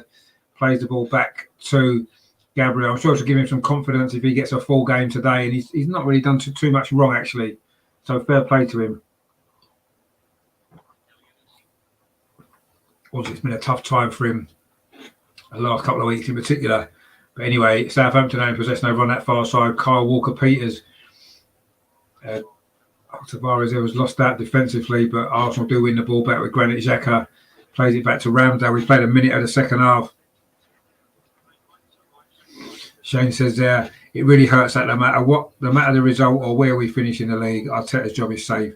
Never had so many disappointing times than any other man as an Arsenal fan. I think you're probably right, because most of the other managers that disappointed us, they end up not staying at the club, do they, very long. So, yeah, it is. I'm really frustrated with him. I'm not convinced at all by Arteta. I don't believe he's the right man to take the club forward where we want to go. But I don't believe the club have got those ambitions as well. I don't think the club have got the ambitions to go forward in the way that we want as fans. And maybe Arteta suits their plan because, you know, we're just going to muddle along, maybe trying to scrape into the Europa League every year rather than just scraping into the Champions League, which we did so long under Arsene Wenger, of course. Anyway, Martinelli now over on that far side, Arsenal's left. He's now back over to the left-hand side, Saka over on the right. Samuel Lokonga now plays it back to Ben White. Southampton look quite happy to sit back, allow us possession. Martin Ødegaard on this near side. Cedric Soares with a better ball in, actually, towards the penalty spot. It's flicked on by Granit Xhaka there. Just tried to flick it into the path of Eddie Nketiah, but it just span away. And it's got into the arms of Fraser Forster in the goal for Southampton. Tommy says there, Bruce Rioch was a bloody disgrace. I hated that guy. He was gone after. You know, exactly. I mean, I don't think any of us really warmed to Bruce Rioch, did we? And yeah, it was a year. No one really warmed to Emery either. He only got a year and a bit, didn't he? And yet here we are, 2.5 years later, no sign of him moving on, no sign of the club going anywhere, muddling through, weak squad. boring football most of the time, and no improvements. Sam says, I think Partey is the biggest miss. No, yeah, of course. I mean, Partey is a massive, massive loss. But not having a big squad is caused a problem, doesn't it? You know, Saka now on this near side, cuts in. Is he going to try a shot on the edge of the box? No, he's forced straight across the goal, but now a bit of space for Nuno Tavares. Can he get a shot away? He can. Oh, a defensive header there from a Liancho there. Wouldn't it be great for Tavares to get himself a goal today? I mean, that one would have probably gone down as an own goal, actually. It's drifted wide of the far post, but it is a corner to Arsenal on this near side, looking to try to get ourselves back in this game. Martin Ødegaard with this corner in the shade. Played it in towards the near post. It's flicked on, but Southampton clear it away with James Ward-Prowse. There's no Southampton player up there, and Aaron Ramsdale comes all the way up to halfway to get that ball. Just touch it to Sambi Lokonga now inside at the centre circle. The young Belgium plays the ball out to that far side. Nuno Tavares, two of our summer signings, of course. Martinelli now into Eddie Nketiah, pings it back to Sambi Lokonga. They've got quite similar hair, actually, haven't they, those two? Saka now on his near side. Drifts in. Oh, it's a little bit of a loose ball, actually. Sambi couldn't get that one. And now Southampton have got an opportunity with Elanusi down his near side. This is a strong run, actually, from the Norwegian. A really strong run. But Cedric comes across there and wins that ball back and then fires Martin Ødegaard. That's good defending from Cedric. We've been criticising him a little bit today for some of his deliveries into the box, but that was much better from him. Now, Nuno Tavares over on that far side does well, plays the ball square to Lokonga. He's had a good game, Nuno Tavares, today. Plays it through to Martin Ødegaard. Arsenal going to get the goal. Ball played in towards Eddie Nketiah. Plays it across the box. Covered there from Valerie. And then he blasts it out for a throw to Arsenal. That was good play, actually, there from Eddie Nketiah. Good run. Nice ball from Martin Ødegaard. Eddie Nketiah played it across the box. And in the end, it was Valerie coming across, doing his defensive job there for Southampton. Good run from Eddie Nketiah. Nice ball, actually. And it was a clearance there from Valerie. He's gone down with a slight injury, but he's all right. In fact, I think the ball hit him somewhere that can be quite painful, and that was why he went down there. Herman says they shoot every time at goal. Pronto, yeah, but we don't like to shoot, do we? Too much. Robert says this game is screaming. This game is screaming so am I for Pepe and Smith Rowe on the pitch. Another big miss. See, Pepe's not done enough for me. He never does enough for me. But he may be able to offer us something different in this game. I think when we're losing, that's the time to bring Nicolas Pepe on. But no one on the bench seems to be warming up at the moment. Good to see some young faces on there as well. Not that they're going to get on the pitch. But anyway, let's see. Terry says, but Rioch did bring us Bergkamp. Well, we know he didn't. But I like the point. It was obviously David Dean, of course. Tommy says there, Stuart, our photographer, saying stick with it. The youngsters, what a great bloke he is, to be fair. I'm not sure about the trust the process, but he's top man in the know, day in, day out. Hard to argue against him. No, he is, but ultimately he's got a vested interest, hasn't he? Because he sees the players every day. He sees Arteta every day. He's working with them. So he's got that sort of emotional attachment to all the players and the manager. So, of course, he's going to say stick with it. You know, plus it's his job, isn't it? Ultimately, who's to say that a new manager doesn't come in and they might end up getting rid of him? So, you know, yeah, he's a nice bloke. I saw his with on the same old Arsenal with Amanda Princess Guna. What a great show that was. A great interview. But ultimately, you know, I'm not going to take just because he says we should trust the process. He works with these players, so of course he's going to say that. Anyway, Southampton now looking for a second goal inside the Arsenal penalty area. Shot comes in from Perrault there. It's blocked. It's going to be a corner to Southampton. So yeah, I mean, I'm not really, you know, his opinion on the players isn't necessarily that. You know, I'm sure he said that about all the other groups of players he's seen in the last 28 years he's worked at the club. You know, I'd take that with a pinch of salt, but fair play to him, and he's a nice bloke, and I respect him, but I just disagree with that personally. But anyway, this corner over Southampton, too close to Ramsdale. Robert says there, Tavares is playing GAA football into the crowds again. No, he's all right. No, he's doing all right today, Nuno Tavares, actually. So I don't mind him. He's playing all right. He's got the ball now actually in midfield, but it's cleared away by Southampton, who just had a little flurry there at our end of the pitch, in front of our fans over on that far side, on the left-hand side, behind Aaron Ramsdale's goal. If Arsenal are going to score, it's going to be up the opposite end to where the away fans are in this particular game now. And Southampton have just made a mistake, actually. Valerie and Arsenal had a throw there, but it was cut out by Luciano, and now Southampton trying to come forward again with Romeo. Plays the ball out. I'm sure that's offside from Broja. Indeed it is. Miles offside. He was there, the Albanian. Kevin says we're a team of waiters, players are waiting for someone to do something instead of credit. No, you're right. We do seem to, it does seem to be like that, doesn't it? Tommy says there, he's a big fan of our youth setup. Yeah, that was a great show. Big up to PG. She knows the stuff. Well, no, I 100% agree. That was a great show. It was a great interview with him, actually. And yeah, I mean, I like the guy. I just, just because he says we should trust it, and just because he trusts it, doesn't mean that's necessarily right. It's his opinion. That's fine. That's up to him. But I do think he's got more of an emotional attachment to everybody because he works them every day, and he's probably got a lot stronger feelings for him individually as well, So I think that makes a difference to his opinion. But yeah, that's fine. It was a great interview. Great to hear his thoughts. But Arsenal now coming forward on this near side. Can we get this goal back? Cedric's cross towards the edge of the 6-yard box. But Fraser Forster, of course, got a big reach. He's about 6'5", isn't he? The big goalkeeper. And he came out and took that ball quite comfortably there. Herman says there, Zielinski would coach Arsenal to the top in no time at all. It's all about the talent and willpower. Yeah, that's a fair point. Robert says apparently the fans are pissed off at Arteta, screaming at him for Pepe and Smith Rowe. Glad they agree. Must be listening to me from across the pond. No, maybe they are. Kiddo says we're dusted. Well, not yet. There's still over 35 minutes to play, so we've still got time. And Kiddo says City women are through to the finals, where the counterpart have dropped a stinker. Of course, that game's already up and running, isn't it? The FA Cup semi-final for the men. I've not been keeping tabs on that, actually. Let me just check and see what's going on with that particular game. Always Man City winning, Liverpool winning 2-0 already. Wow, okay. So it might not be an FA Cup final double for Man City this season then, by the look of it. Terry says, Arteta says trust the process, but everyone else tells you to avoid anything processed. Yeah, well, processed stuff's not good for you, is it? That's true. And this process certainly isn't good for me. I know that much. So, yeah, that's probably about right, really.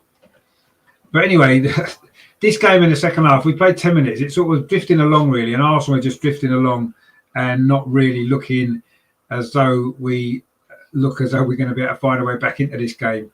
It could well be a free kick here to Arsenal and a yellow card. It is, in fact, a yellow card for Armando Broja for Southampton for the foul there on Ben White, trying to close the ball down. Yeah, it was a little bit late. Well, it was very late, actually. Rajendra says there, 2 near the goalkeeper. Yeah, that cross was 2 near the goalkeeper there. And Broja just got himself a yellow card. We've played 11 minutes of the second half. Not much has happened, actually, if you're honest. Tommy says, I don't trust it personally, but they are doing better than last year. Probably just not at the pace most Arsenal fans expect. See, but are we doing better than last year, right? We've not scored as many goals as last year. We've conceded almost the same already that we did in the whole of last season. So I'm not sure we have. The fact we're higher up in the league is because a lot of other teams around that area have actually gone backwards this season. And we've kind of stayed where we are, I think, in a lot of ways. We may end up with a few more points than last season, but will we end up much higher than 8th? At the moment, we sit 6th. So, anyway, who knows? Nuno Tavares now on that far side. We hope for better. We all hope for better, but it's not really happening at the minute, is it? Martinelli plays the ball square to Sambi Lokonga. Southampton look pretty comfortable defensively. Cedric now dinks the ball towards the edge of 6-yard box. Again, it's a header comes in from Southampton, and Arsenal pick up the ball again now with Sambi Lokonga. He's had an all right game, Sambi, actually. He's spread that ball to Cedric Suarez. Another cross in towards the near post. It's flicked in by Eddie Nketiah, but he didn't quite get enough on it, and it's gone wide of that far post. Regina says 2 to the goalkeeper. Yeah. Kevin says they're waiting again. The players and us will be certainly waiting for something. Kiddo says both our fullbacks are injury prone. It's starting to worry me. Where's Tommy at? he's been missing quite some time. Yeah, he has. Calf injury, apparently. Who knows? Herman says, I wondered why Arsenal couldn't coach Bellerin to be a better finisher. He had terrific speed. Yeah, I mean, it seems as though, I don't know, what players are being coached to improve. I don't see too many players really improving under this regime, personally, anyway. Granit Xhaka now in the centre midfield.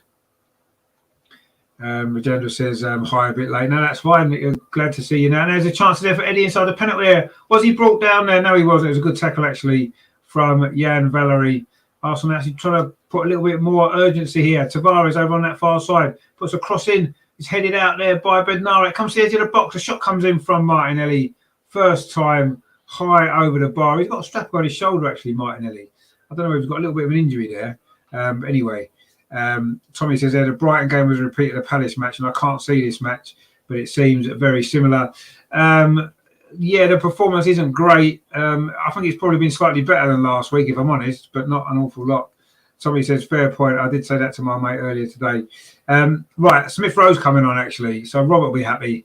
He's about to come on. We've played 59 minutes, so he's going to get just over half an hour. It's Cedric that's going off. So it's going to be a slightly different shape to the team, I would assume. Are we going free at the back, possibly? Getting Smith Rowe into the game for Cedric Suarez. Not quite sure what this formation is going to be yet, but we'll soon find out, I'm sure. Robert says Cedric off happy. Yeah, and Smith Rowe's on, so you'll be happy with that as well, I'm sure. As we all are. Tommy says, I think Bellerin wanted to go back to Spain. Yeah, I think he probably did. He could still do a job for us, I think. Mark C says, all out attack now. Then all out attack, so we'll probably have 2 shots at goal in the last half an hour, because that's pretty much our all out attack is, isn't it? Anyway, Southampton now in possession, looking for that second goal that may well kill us off, actually. Pero there plays the ball in to Stuart Armstrong. He's going to get to the byline as he pulls it back to the edge of the penalty area. Good defending though from from Martin Odegaard. He was looking for Eddie Nketiah with that long ball. Arsenal have got a throw. It was Bednarek, the goal scorer, with that header. Saka now plays it in to Sambi Lokonga. Now to Eddie Nketiah on his near side. Plays it back to Sambi Lokonga. Still haven't quite worked out his formation yet, actually. Anyway, Granit Xhaka over on that far side finds Nuno Tavares, lines up across the walls and near post. He does. The header comes in. I think it was Eddie Nketiah with that header, but it's lacked any power and it almost went out for a throw. It was kept in by Arsenal. Ben White now coming forward on this near side. Ben White touches it inside to Martin Odegaard. Can he get a crossing towards the far post? He can. Tavares was up there with a header. Falls to Smith Rowe. It's blocked by Southampton. This is better from Arsenal. Out to that far side now to Granit Xhaka. Plays across into the edge of the 6-yard box. Headed out again by Bednarek. Finds Smith Rowe on that far side. I'm trying to figure out this formation, actually. It just seems everybody's everywhere at the minute. Anyway, the ball played out to that far side again to Smith Rowe. He's definitely out on the left-hand side. Plays the ball into the 6-yard box again, looking for Ben White, who's still up. In the end, it was headed clear. And again, it's cleared by Southampton. It's going to be a throw to Arsenal. A little bit better, though, this is from Arsenal since that substitution. So it looks as though Smith Rowe's over on the left. I think Martinelli's gone a little bit closer to Eddie Nketiah in the centre. Nuno Tavares has really pushed on. It seems like it is a free at the back, possibly. Well, Ben White, yeah, I think it's Ben White and Gabriel. It seems to almost be 2 at the back. Anyway, I haven't quite figured out the formation yet. But anyway, Sambi Lokonga's in possession for Arsenal. Martin Odegaard. We've got a lot of attacking players on the pitch now. We could leave us very, very open to a counter-attack. Anyway, Granit Xhaka plays the ball in to Smith Rowe with his socks low down. Again, he was fouled, but the referee says play on. Arsenal got the ball. Granit Xhaka switches it to this near side to Bukayo Saka. Good touch from Saka. Can he get the ball into the box? In the shaded area here on his near side. Plays it back to the edge area to Martin Odegaard. He does get a shot away. Wasn't as good as last week's effort, and that one's gone over the top. He claimed a deflection. The new Arsenal captain, whether that's going to be permanent or not, I'm not sure. But anyway, he shot from the edge of the box there, high and wide. Tommy says there, here we go, Saka and Emil Smith Rowe. Indeed, they are both on the pitch now. Can one or other of them get us back into this game? Saka on the right wing. It seems like Saka's on the right, Smith Rowe's on the left. Mark says at least Norwich have they equalised, have they? Because it was 2-1 to Man United. In fact, Man United were 2-0 up. Actually, what I'll do is I'll get the scores up on my phone while we are watching this game, so I can keep you up to date with all of that as well. It is 2-2. Well, Pookie scored. Amazing. They were 2-0. They were 2-0 up, Man United. Anyway, it's not really going to be. We said this before. It's our results that we have to focus on, not anybody else's. And if we do not win this game, then it's irrelevant what other people do. Mark says 2-2 now. Yeah, I've just seen that. Yeah, Pookie with the goal for Norwich, come back from 2-0 down. I still think Man U are probably not winning that game. But anyway, Saka now on his near side, cuts in. Is he going to be the man? He should have scored in that first half. That shot curls wide at the far post. Good effort, though, from Bukayo Saka. He'll be looking to make up for that miss in the first half, which he'll know he should have done better. But we can't really criticise Bukayo Saka too much because he's had a great season. He's definitely one of our sort of best players this season, isn't he? He was unlucky to cut in from that right-hand side. Tried to cut it with his left foot. Couldn't quite get enough bend on it there. Tommy says 2 at the back is Ramsdale monkey rush, as they called it back in the old days at school. It seems like it. I mean, it looks like we've got 2 at the back because Tavares has pushed on quite high. We've got no right back now. Although Ben White seems like he may be sort of more over to the right. As Xhaka maybe pushed in to maybe play the third centre back. He's in possession now, Granit Xhaka. I think that's what's happened. I think Xhaka may be on the left, Gabriel in the middle, White on the right of the back three. I think Ødegaard's pushing on and Saka on his right-hand side. We've got Nuno Tavares and Smith Rowe on that left, and Eddie Nketiah and Martinelli through the middle, it seems. Anyway, we've got a free kick now, foul on Bukayo Saka by Perraud, the French fullback for Southampton. So Saka's one of the most fouled players in the Premier League there. A little bit late there by the Frenchman. He sort of disagreed with the decision, but I don't think they have too many complaints. But Saka's fine. We have now got a free kick on this near side. Luckily, Cedric's not on anymore to take it, so it's going to be Smith Rowe or Martin Ødegaard. In fact, Smith Rowe takes it quickly to Martin Ødegaard. He gets it back, Smith Rowe on his near side, dinks the ball up towards the far post, but it's gone out, it's gone behind, and it is going to be a goal kick to Southampton. 65 minutes played. This is not looking good. Mark C says, how many times does Saka have to get hacked before someone picks up a yellow? Well, it's the same every week, isn't it? I think he's one of the most fouled players in the Premier League. They target him because they know how dangerous he is, and that's why they do it. But it's down to the referee, isn't it? It's down to the referee to put a stop to it. Like you said, get the yellow cards out, but they don't seem to want to book players who foul Saka for some reason, do they? Anyway, we can't really look for that as an excuse as to why we are losing this game. Anyway, Kevin says there, if we don't improve, Saka will leave. Other players have and won medals for other Premier League teams. No, you're right. We know where Saka and Martinelli will probably end up at Man City. Anyway, Southampton now looking to come forward with Stuart Armstrong down his far side. Is the flag up for offside? Yes, I think it might be. In fact, it is. He did look as though he probably was offside, and the flag has gone up, and he was offside. There's the Scotsman there, Stuart Armstrong. Looks as briefly as though he's just going to get in behind that Arsenal defence, but he did go a little bit too early, and it was offside. There's going to be a danger, though, here that Arsenal could concede a second goal on the counter-attack. We've certainly thrown everything into forward areas, and that's about coming forward again down that far side with Brozier. He's been kept fairly quiet, actually, today. Gabriel there took the ball off him, and now Arsenal coming forward with Sambi Lokonga. We'll dink the ball over the top looking for Martinelli, but it was good defending initially by Southampton, but the ball's come back to Saka on this near side. Bukayo Saka plays it back in to Ben White, now into Sambi Lokonga. Plays it out to that far side, Granit Xhaka. Now it's Tavares right over on that far touchline. Plays it back to Granit Xhaka into Sambi Lokonga. Now to Ben White, back to Sambi Lokonga. Arsenal certainly taking risks now. Over to that far side to Nuno Tavares, cutting in, plays it to Granit Xhaka. Now back out to that far side to Smith Rowe. Now he plays up the line to Tavares. Can he dink across in? He can. It's deflected, and Fraser Forster comes out and collects that comfortably at the near post.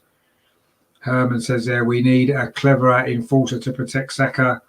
And Mark C says, hoping for a Pepe miracle. It would be a miracle if Pepe turns this game around. He did against Wolves He is about to come on. He's getting some instructions there from Arteta and iPod Albert as Gabriel heads the ball back to Aaron Ramsdale. He just rolls it out to Ben White. Wonder who's going to be coming on for Nicholas, who's going to be going off, for Nicolas Pepe. Please don't be Nuno Tavares. He deserves a full game. But we'll see what's going to happen in a minute. It may well be Martinelli, perhaps, or maybe Eddie Nketiah. Although Eddie Nketiah's played quite well. That ball played through looking for Eddie Nketiah, but it runs away from him. And it's going to go through into the arms of Fraser Forster, the Southampton goalkeeper. 22 minutes left for Arsenal to try and save something from this game. It's been a very, very disappointing performance overall from Arsenal, lacking any sort of imagination and invention. And we're going to bring another attacker on very, very shortly in Nicolas Pepe. Is he going to have the influence that he had in that game against Wolves, of course, recently, where we were losing 1-0 and he came on and won us the game, didn't he? Get any equaliser and played a big part in us turning that game around. Nuno Tavares now on this near side. I hope it's not him that's going off. His cross there was blocked by Walker Peters, but it's going to be a throw to Arsenal. And now we will be making the substitution. And it is going to be Nuno Tavares going off. He had a feeling it was. He doesn't look very happy. He's had a good game, Nuno Tavares, actually. Well played, son. You know, you've had a tough time. That was a good performance there. And Nicolas Pepe is on. Not sure he should have been taken off, really. But anyway, I suppose you can understand in the circumstances. Arsenal went to get another forward player on. And it is Nicolas Pepe who has come on. So pretty much everything now is we're going to throw everything at this. Well, we're not going to throw everything at it. We've got all the attacking players on. Can we find a way through to salvage something from this game? Saka now on this near side. Can he get across it all? That was poor play actually by him. And Pero there completes the clearance. But Ben White heads it forward back to Bukayo Saka. That's a nice little touch there. Saka now again cutting in from that near side. Arsenal actually winning the ball back better now. Look a little bit more urgent in our play. Gabriel coming forward for Arsenal. Plays it out to that far side. Granit Xhaka now. Martinelli's gone back over to the left again. Can he get a ball in? No, he can't. Good tackle actually by Kyle Walker-Peters, but it's going to be a corner to Arsenal. We are mounting up some pressure, but no real chances on the go. I can't remember Fraser Forster making a save in his second half. In fact, I don't think he has at all, has he?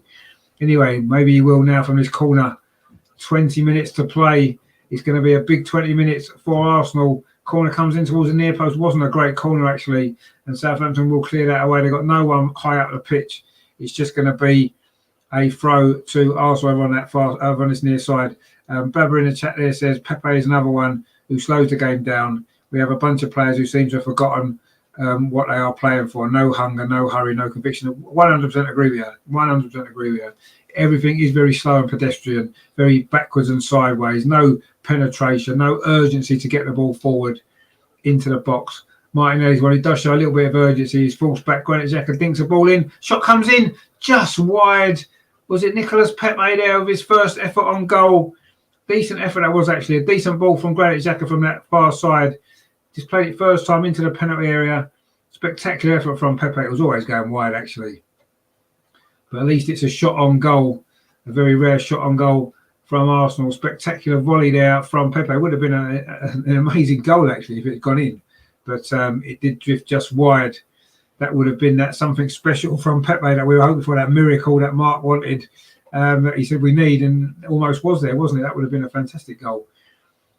But basically now, this last 20 minutes is going to be played in the Southampton half, isn't it? We're going to camp them in there. They're going to get everyone behind the ball. And it's just a matter of if we can find a way through. Kyle in the chat there says, Arsenal have no winning mentality, no steal, nothing. Sick of it. I'll take her out today.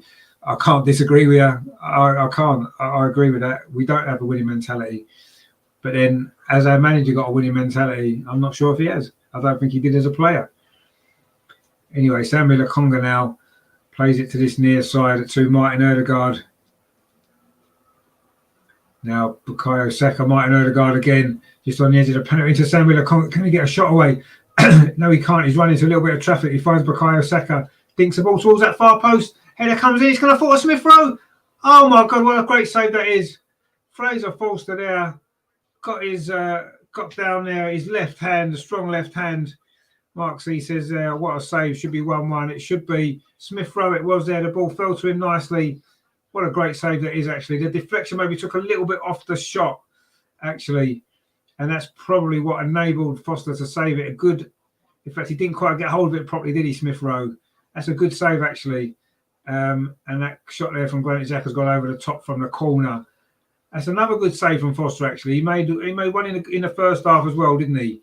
And as Robert says there, saved it, died it. Yeah, it was a good save, actually. Smith Rowe there almost coming off the bench to score again. He's done that a few times this season, hasn't he?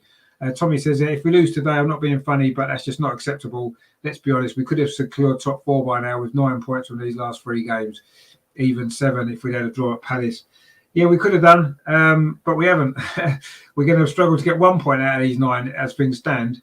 But we could have been level there, actually. We maybe should have been level. Smith Rowe didn't maybe get hold of the shot.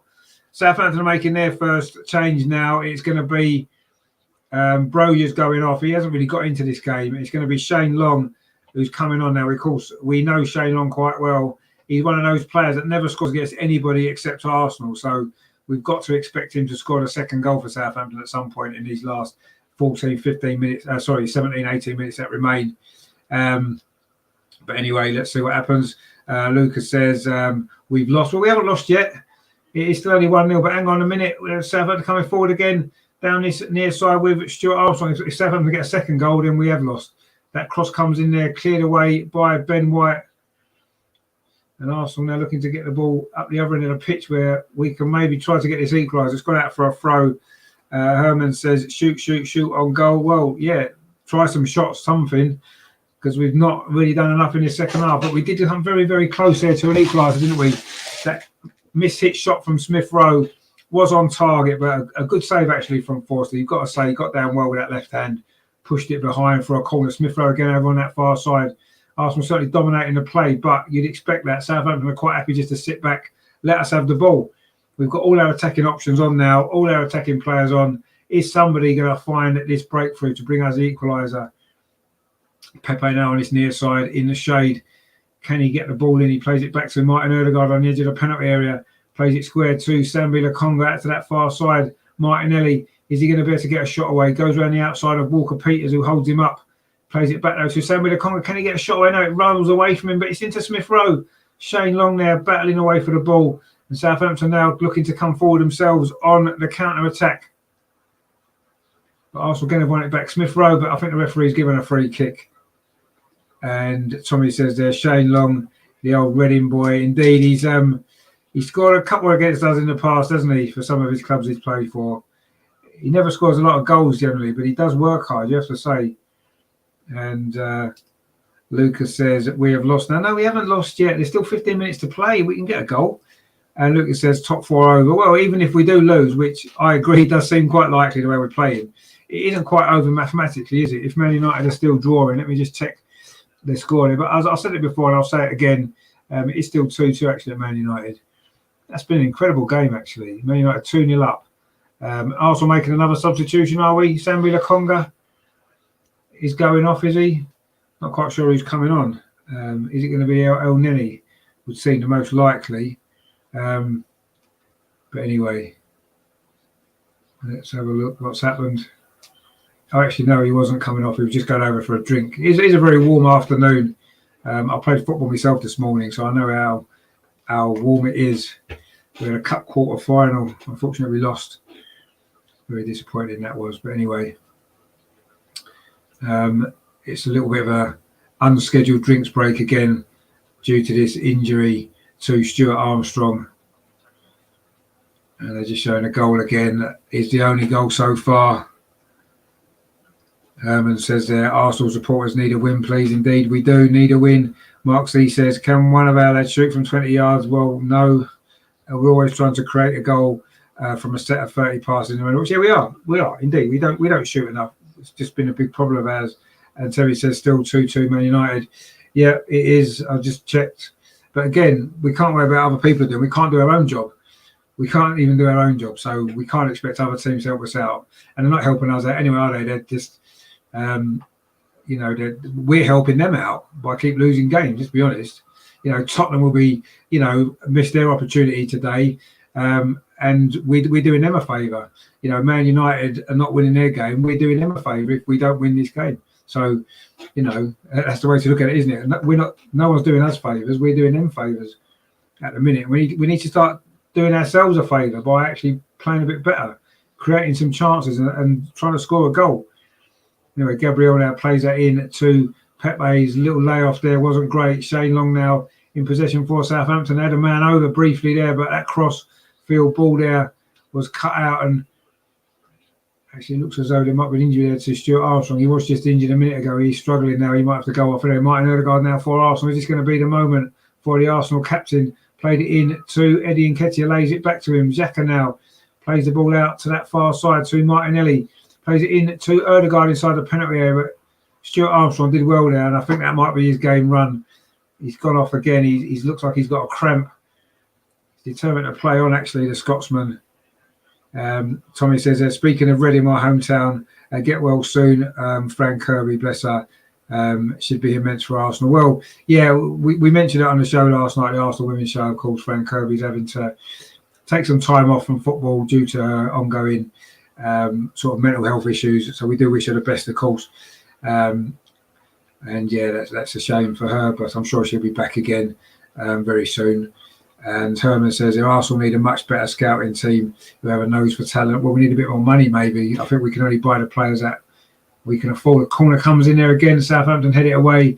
They've got a lot of big players, haven't they? Bednarek, of course, the goal scorer. He's a tall defender, isn't he? Ball played out to that far side.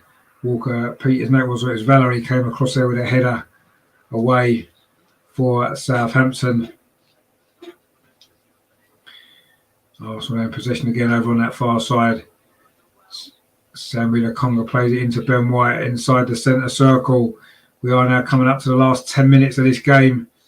Is it going to be another defeat for Arsenal? A third one in a row. Be the first time since those first 3 games of the season, if you remember. They were 3 poor defeats. These are going to be another 3 poor defeats unless we can find a goal or maybe more in the last 10 minutes. Now we are into the final 10 minutes here at St Mary's. Southampton 1, Arsenal 0. That goal right on the stroke of half time from Jan Bednarek is all that separates the teams. But it's a big blow. It'll be a big blow for Arsenal if it finishes like this. Granit Xhaka now plays the ball square to Bukayo Saka.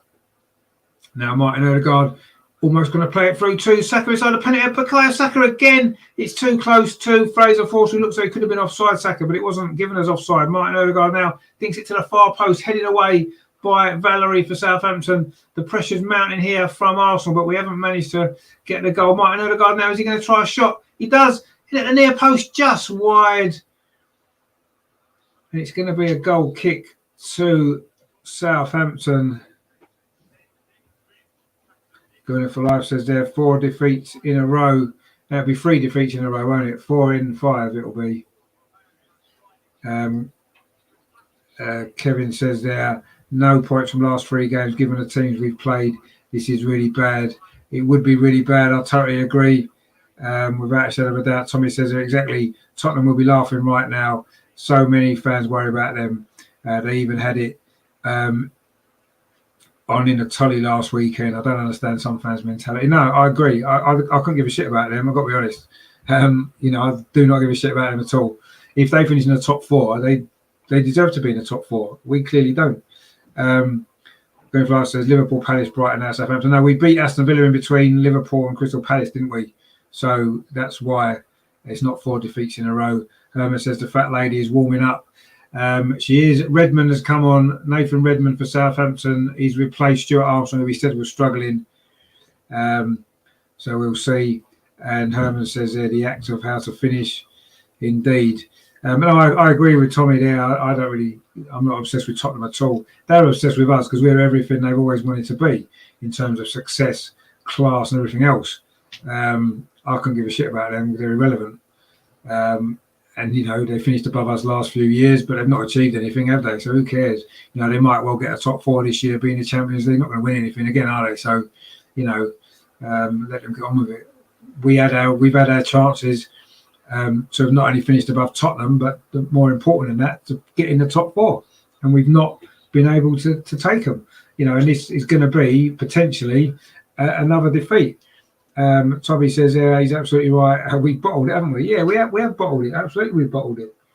3 games, which, let's face it, I'm not saying they were easy games. Palace were in good form when we played them.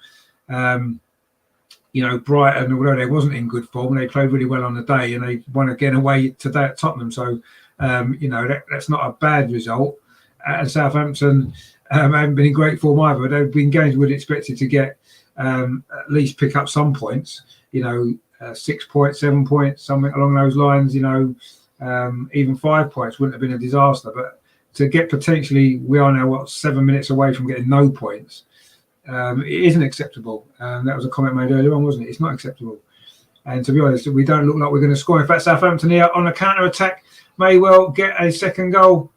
It's Elanusi cutting in from that far side, played the ball into the penalty area. Good defending, actually, from Gabriel. Southampton maybe didn't make the most of that, it has to be said, that counter-attack. But anyway, Ødegaard now coming forward. That's going to be the danger, is as we commit people forward, if we do lose the ball, there's going to be a counter-attacking option on, and you have to say there's more likely, from watching this game, there's more likely the Southampton getting a second goal on the counter-attack than there is us getting equalised. But you never know. Coming forward again down this near side, Nicolas Pepe keeps the ball in, plays it inside the penalty area to Eddie Nketiah, and Arsenal have got a throw in on this near side again.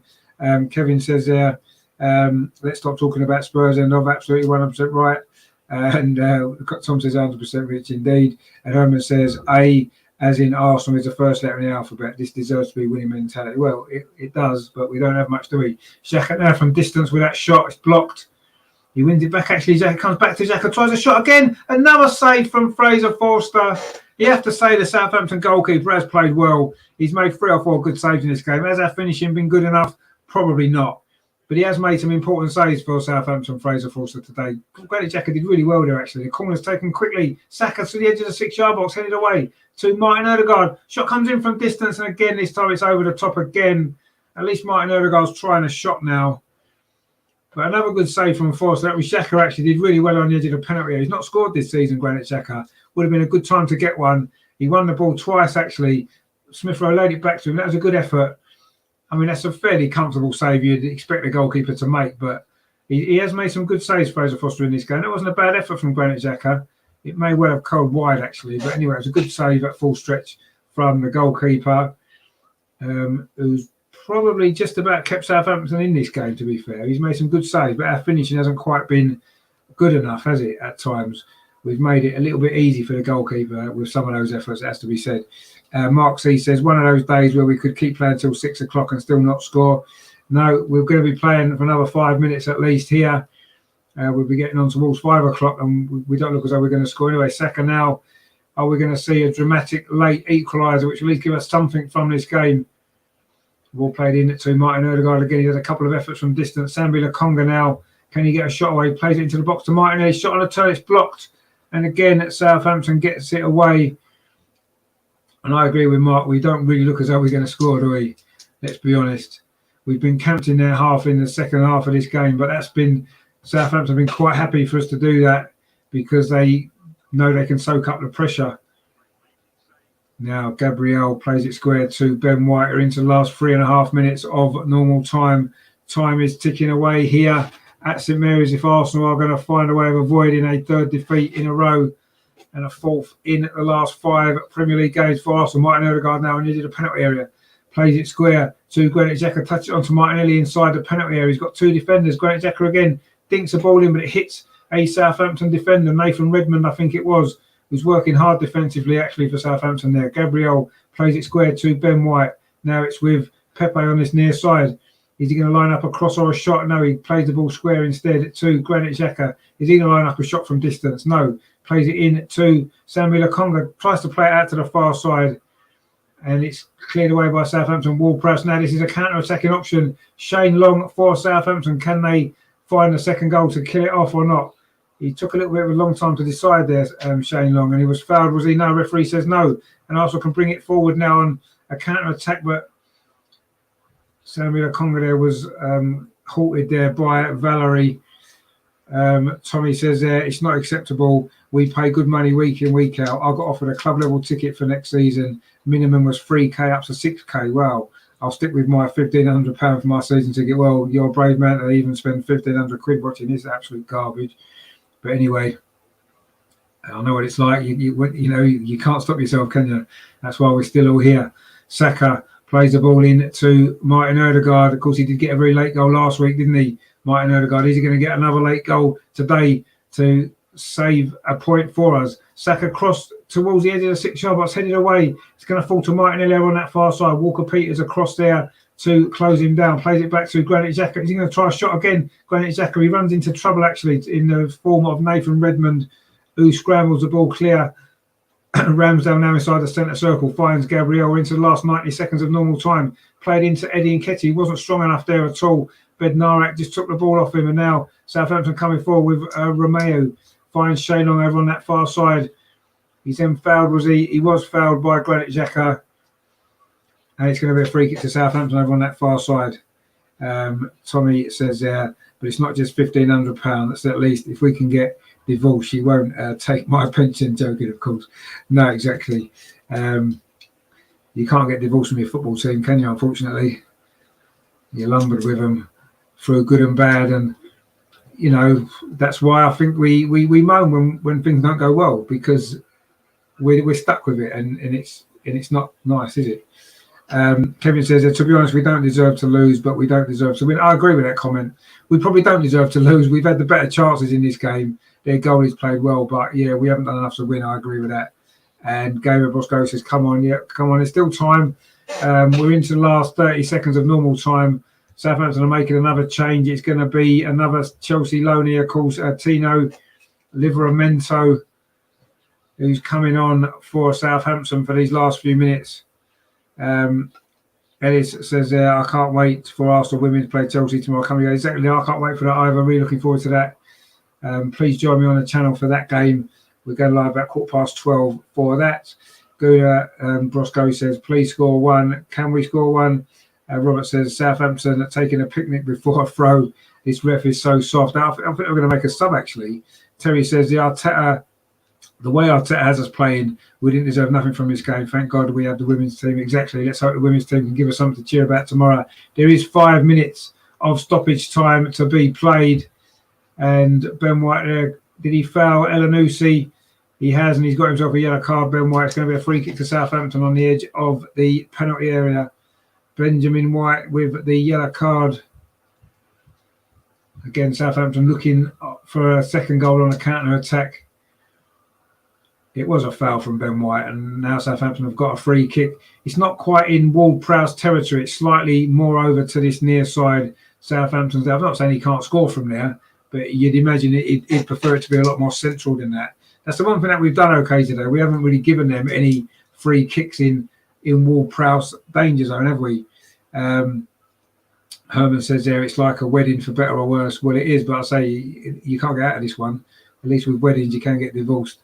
Herman says, I love Arsenal women. Yeah, we all love Arsenal women. It's going to be Elanusi, actually, who's going off. The Norwegian had a pretty decent game for Southampton. He set up a goal, of course, as well. He is now going off to be replaced by Livramento, another defender coming on there for Southampton. Kevin Cheney says, will Vieira sort this out? I hope he's given a chance. He certainly can't do any worse. I would take him tomorrow. Tommy says, we live together, we die together, we are Arsenal for life. Exactly, yeah. And let's hope we can maybe win or get something out of this game now. Robert says, you can't beat Southampton. You seriously do not deserve top four. You're probably right. And Shane says, I'm sick of it, just sick of this novice crap, clueless and spineless. 100% agree as well. Anyway, Ward-Prowse has got this free kick. Actually, he probably can score from here. He can whip that in. It's just on the edge of the penalty. Shane Ward-Prowse goes for the near post. Good save, actually, from Aaron Ramsdale. James Ward-Prowse, not Shane Ward-Prowse. I do apologise. I was shading the comments there. I was just got a little bit worried that they might have scored that goal. Good save from Ramsdale. We've played 2 minutes of the 5 of stoppage time at the end of this game, so we've got just under 3 minutes to play. Can Arsenal find a goal? Can Arsenal find the equaliser?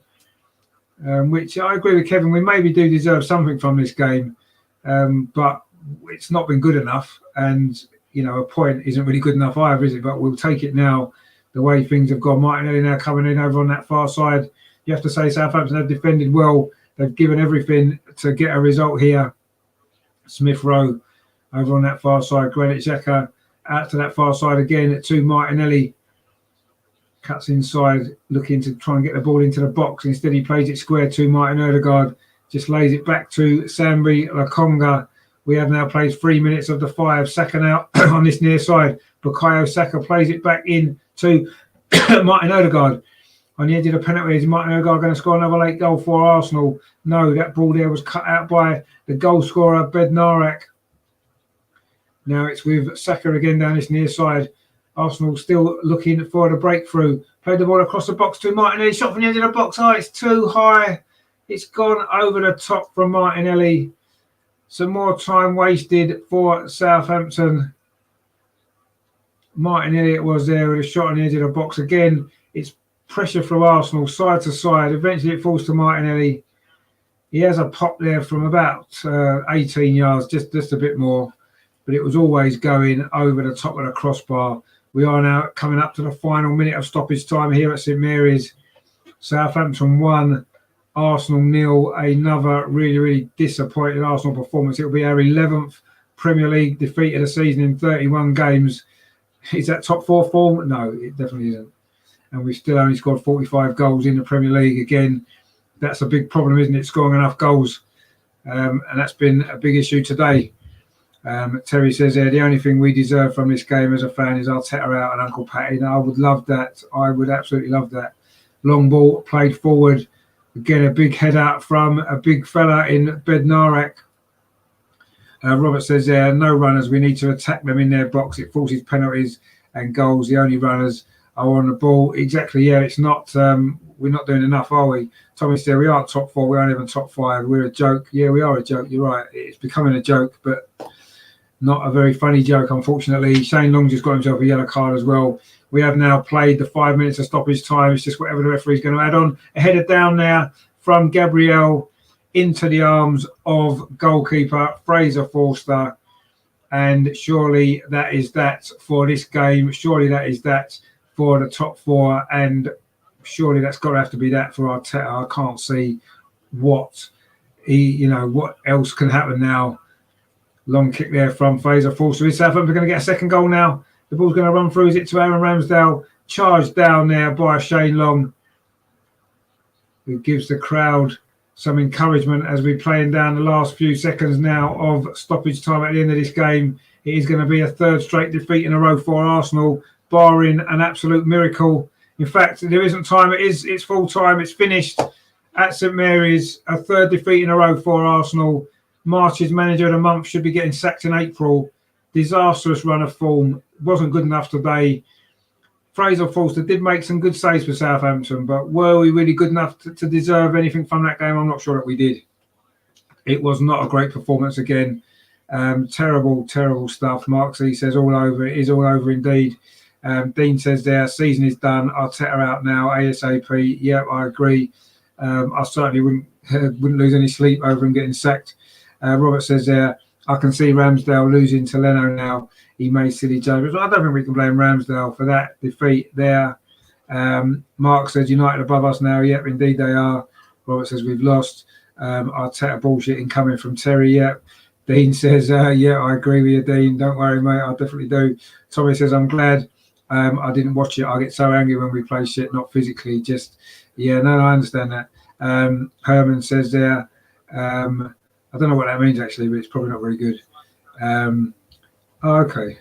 He says RIP, right, okay. Anyway, yeah, so what on earth can we say about that then? 3 defeats in a row, 1 goal in those 3 games. That was a deflected late consolation last week. It's not good enough. And as Tommy says, I mentioned that a little bit of time ago, 11 losses is usually mid-table. Indeed, it is. 11 losses, and we've still got some big games to come, haven't we? Chelsea away, Man United at home next week, Tottenham away. You know, we could easily end up losing 14, 15 games this season. And people were thinking we could get top 4 with this manager and this squad that's just paper thin. You know, it's not good enough. It's not even anywhere near good enough. and it wasn't good enough before. You know, when we were fourth and we were beating some pretty average teams, everybody was going over the top, right? This is the reality of where we are. This is the reality of not spending in January. This is what you get when you've got a weak squad and you've got players that don't have that winning mentality, or not enough of them. You know, we've got one or two. And to be honest with you, I wouldn't really lose much sleep if we got rid of most of this group of players. I just don't think they're good enough. Robert says, yeah, the whole issue here is Arteta only wants youngsters. No pro will play under him as they were above him on the pitch. The problem was experience and no striker, and Aubameyang scoring. Yeah, I mean, Aubameyang going is fair enough, but we didn't replace him. We haven't got a striker in, and we're not scoring goals, and this is where we are. Kevin said, I said 3 years ago with my wisdom, it would take 5 years to come good. Even I doubt my wisdom. Well, it will take 100 years to come good if we stick with this manager. I'm sorry, it will. It doesn't have to take a long time if you get the right man in place and you give him the backing. You know, I think we maybe had the right manager in Emery, but the wrong structure around him at the time. So that was never going to work. Now we've got the wrong manager with the right stuff around him because he's getting back, but he's the wrong manager to make the right decisions and take us forward. You know, for me, it's screaming Patrick Vieira. This is screaming Patrick Vieira. If they beat Chelsea in that semi-final tomorrow and get to the FA Cup final, why wait till the end of the season? You know, he won't leave, obviously, but let's get him offered the job, get him ready to take over next season, because I don't want any more of this bullshit, I've got to be honest. Terry says Arteta has to take the blame.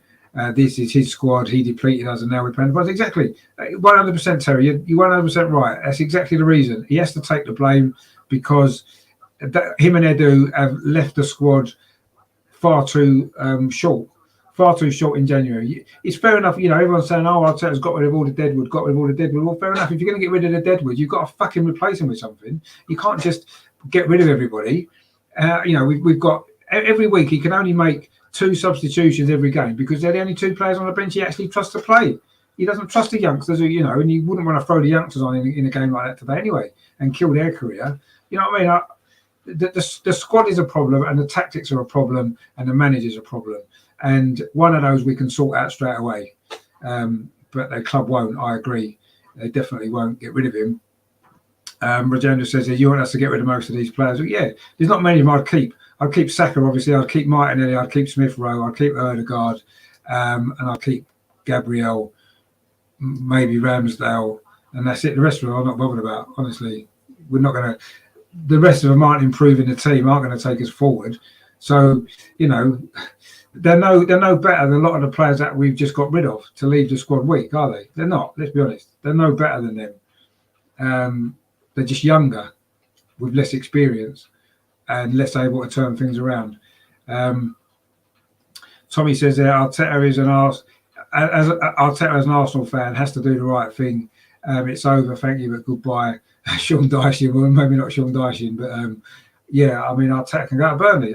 Funny enough, I was putting some comments on the Burnley Turf Moor TV yesterday when I was talking about Dyche. I said, well, you can have Arteta if you want, and they don't want him. They don't even want Arteta. Burnley, do you know what I mean? That just sums it up for me.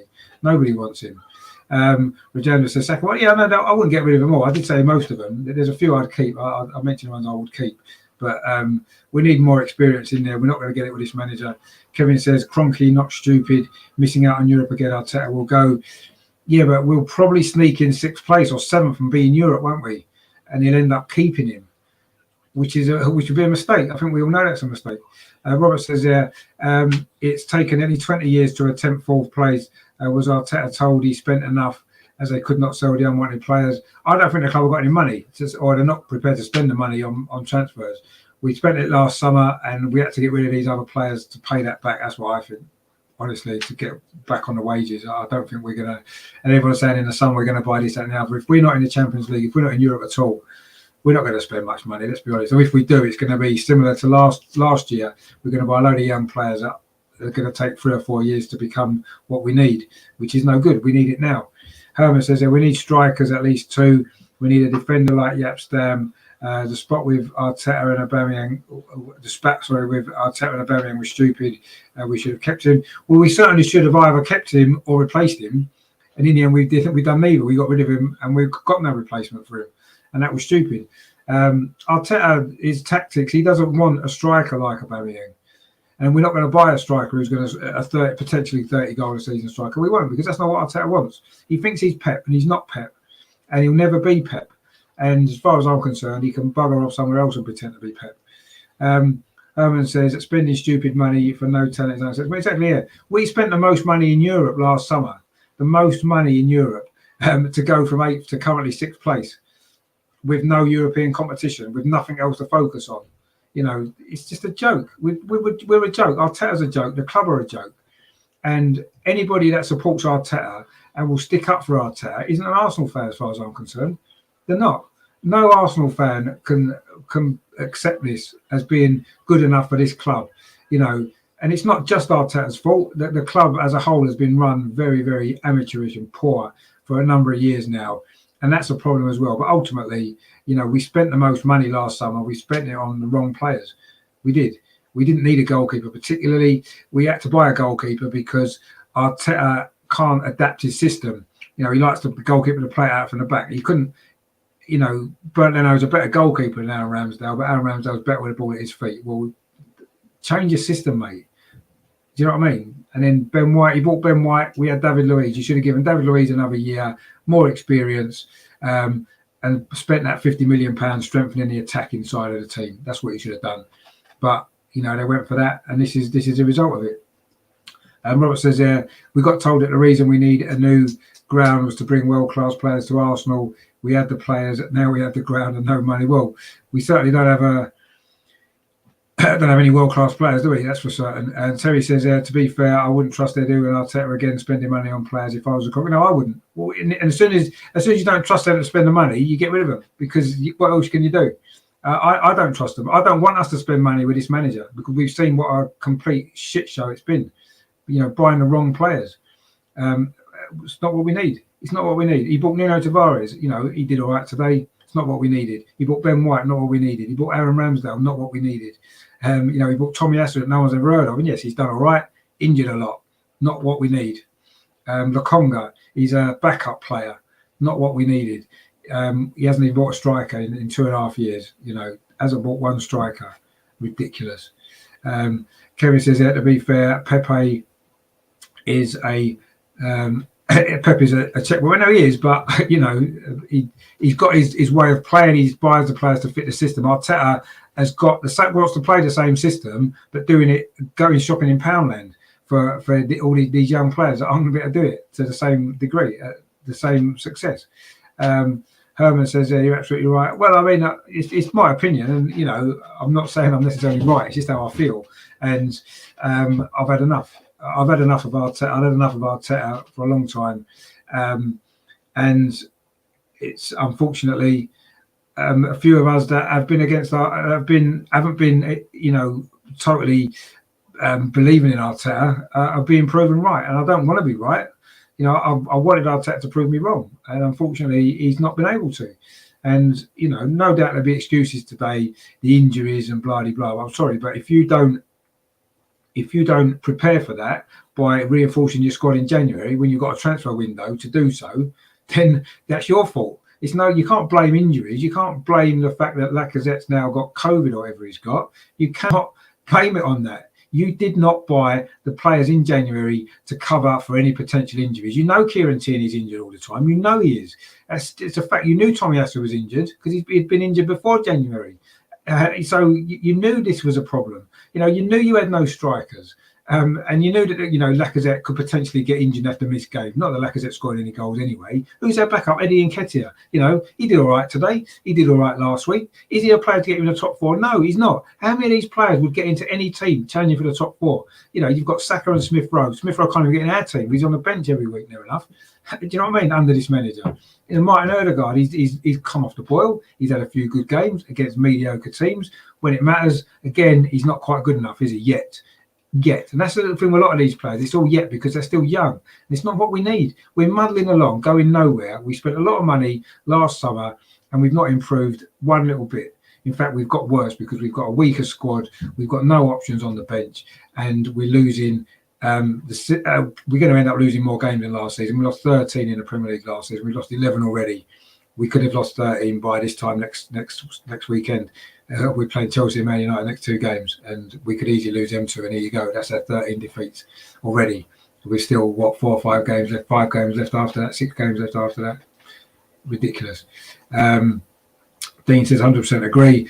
Robert says, when Wenger went, I knew it was not Wenger. It was the same as all managers since the world-class players were sold to pay for the ground. This is a real problem now. Wenger gone.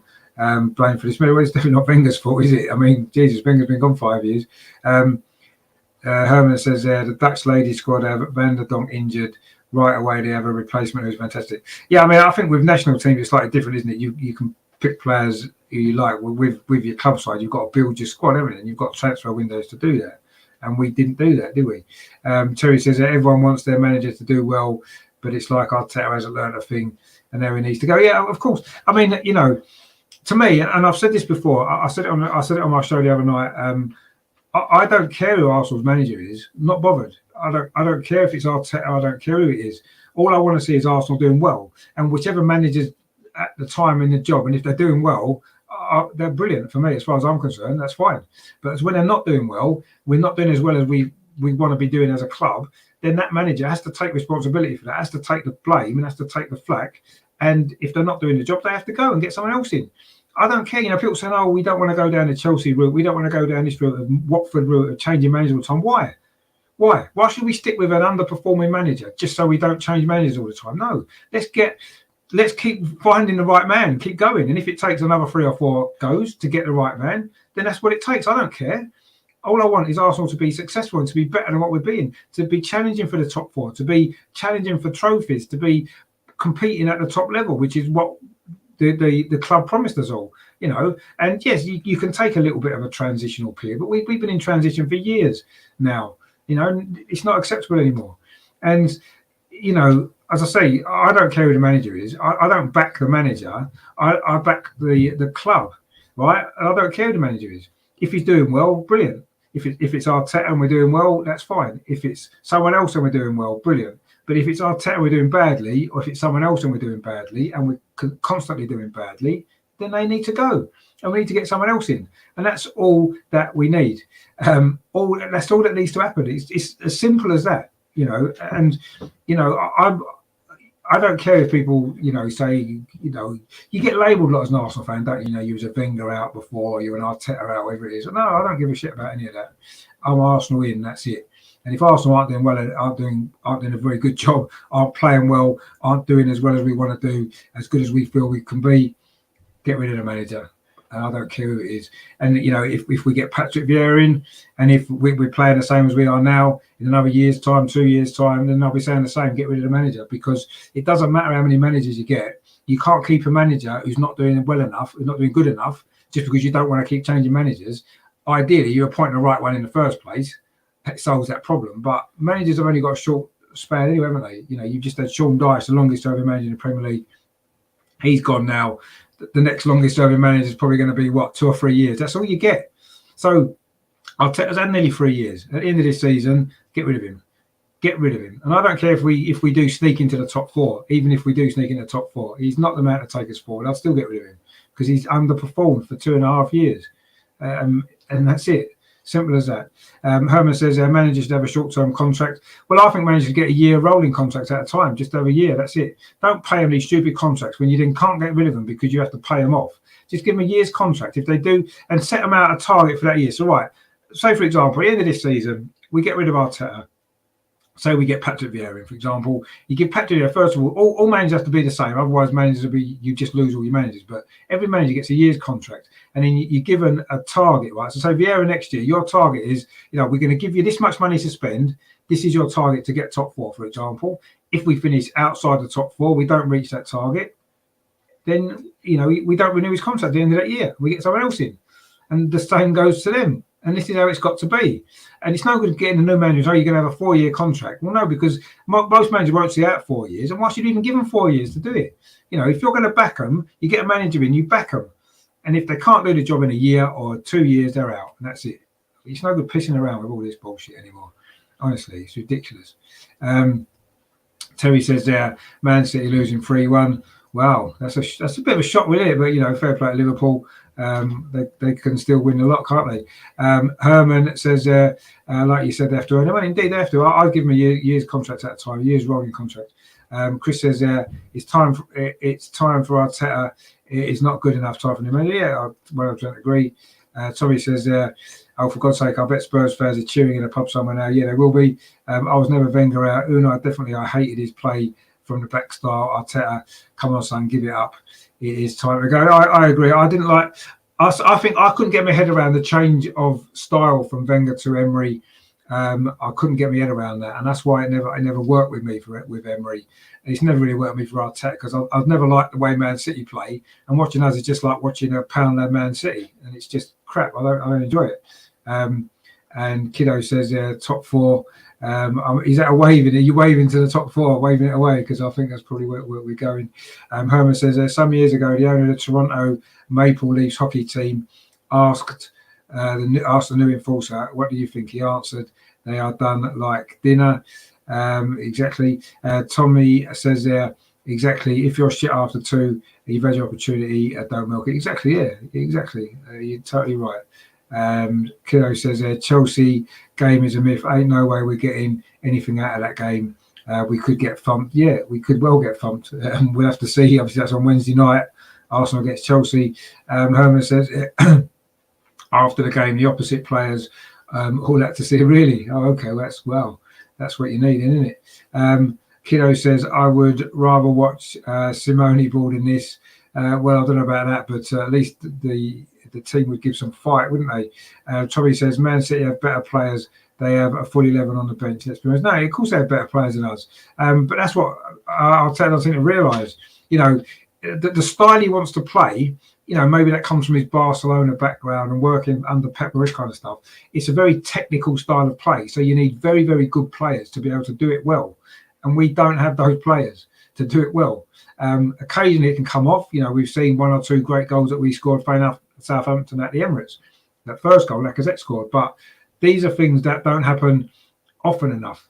And it's never going to happen often enough because we haven't got the players that are good enough to do it consistently enough in the way that Man City do. And what he should have done, Arteta, realising that, is adapted his style of play to be able to suit more of the players that we had. He's had to get rid of a load of players, not because they wasn't good enough, because they couldn't play his system very well, and he wasn't able to adapt. To Aubameyang being the prime example of that, and possibly Ozil as well to a certain degree. A few others as well wasn't able to adapt to his system. Instead of adapting the system, get rid of the players, bring in young players who he can mould. But it's going to take 3 or 4 years. We don't have 3 or 4 years. In 3 or 4 years, we'll be mid-table, going nowhere. So we haven't got that luxury, unfortunately.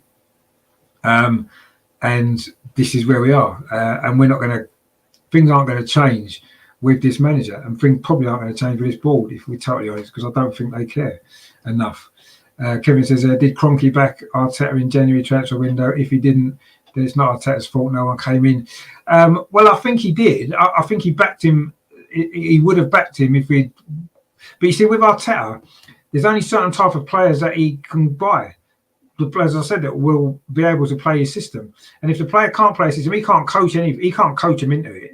He just can't. He's proved that already. He cannot coach players to play his system. Either they can play his system or they can't. So he can only buy. He's restricted who he can buy. And if the players he wants to buy don't want to come because we're shit, and he's a shit manager, then we've got a problem. And that seems to be the issue. I mean, we don't know exactly how much money Kroenke was prepared to give Arteta in January, but he was prepared to give him money. We were going after Vlahovic, and we would have had to pay a lot of money for him. And I think we were prepared to spend that money. So I don't think it's the Kroenke's fault necessarily. They dipped their hand in their pocket, didn't they, last summer? Lucas says, big up yourself, mate. Hope you're well. Another poor performance, as we said. Terry says, where has Man City and PSG gone?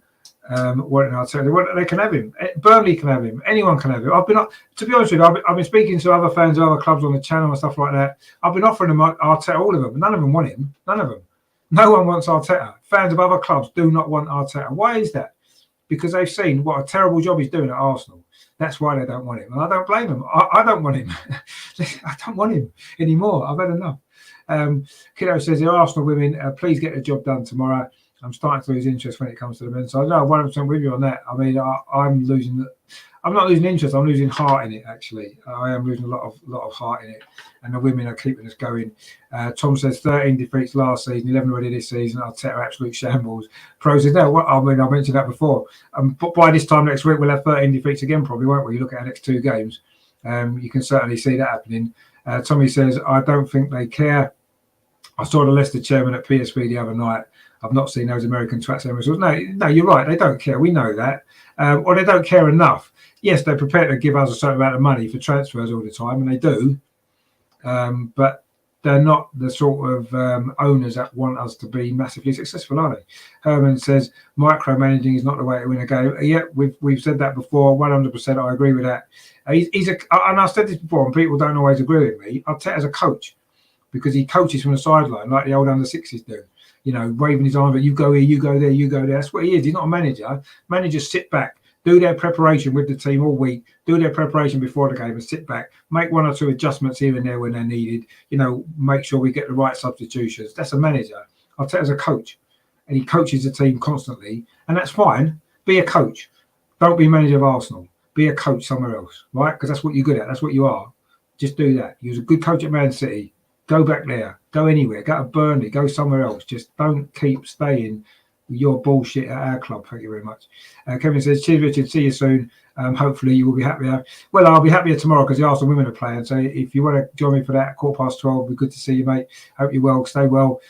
Kiddo says, capitulation FC. Well, we can't really capitulate because we've got nothing to capitulate from. We're just shit. Herman says, I have a music rehearsal Sunday morning, but I hope to see the Arsenal ladies a bit later. Yeah, if you're around tomorrow for that, please join me. I'll be going live at 11:45 UK time. I don't know where it'll be, where you are actually.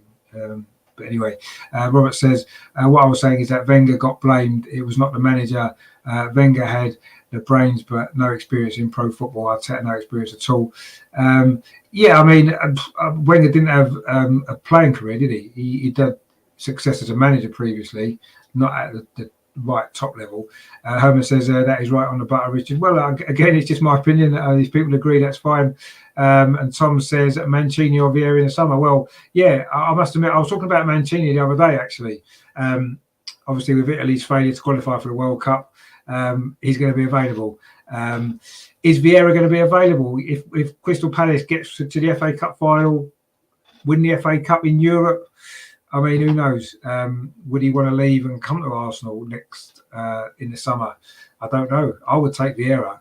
Vieira will be my first choice, but that's because he's an Arsenal legend. I love the guy. He's doing a great job at Palace. I would take him tomorrow, Patrick Vieira. I'm not sure whether he would come to Arsenal at this point in time. I'm not, you know, bearing in mind how well he's doing at Palace and what he's building now. Mancini, experienced managers, won the Premier League, as we know. He won the Euros with Italy. He's a winner. Again, I wouldn't say no, but is he going to get the backing to buy the players that he really wants with the contracts that they're going to need if we're not in the Champions League, if we're not in Europe at all? You know, who knows? Terry says out of 150 plus million Arteta spent on players, none actually are standing out. No, they're not, because they're average sort of players, aren't they? They're not top quality players. You've got to look at where they came from as well. I mean, I know that's not always the answer to how good a player can be. But, you know, Ramsdale came from Sheffield United. Ben White came from Brighton. You know, Lokonga came from Anderlecht.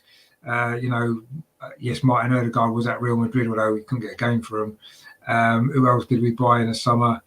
I can't remember now, actually. Who else did we buy? Oh, Nuno Tavares from Benfica. You know, we're not buying players from top teams who are playing in top teams, are we? We're buying young players that may have potential or may not. But they're never going to reach their potential playing in a team like this, are they? Because their confidence is going to go. Kiddo says at 3-2, obviously, Man City pulled another one back. Terry says 3-2, 4 minutes to go. Wow, if they get a draw there from 3-0 down, brilliant stuff. That would be, wouldn't it? Herman says there, are there some good managers in the lower league? Perhaps, yeah, no, there will be. You know, we've already taken a bit of a gamble on Arteta with no experience. Are we ready to take a gamble on a manager from the lower league? I don't know if this is the right time for that. There will be some great managers in there, I'm sure. But is it the right time for that gamble? I don't know.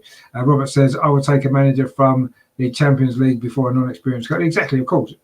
Exactly, you would. A manager with experience of managing at the top level. even if it's only a small amount of experience managing at the top, not being a coach, a manager. That's what we need, and that's what I want to see. Tom says, yeah, we were told though Arteta went 6 out of 6 for signings in the summer. Let's just give another 200 million to finish 7th. Yeah, exactly. That's a great point there.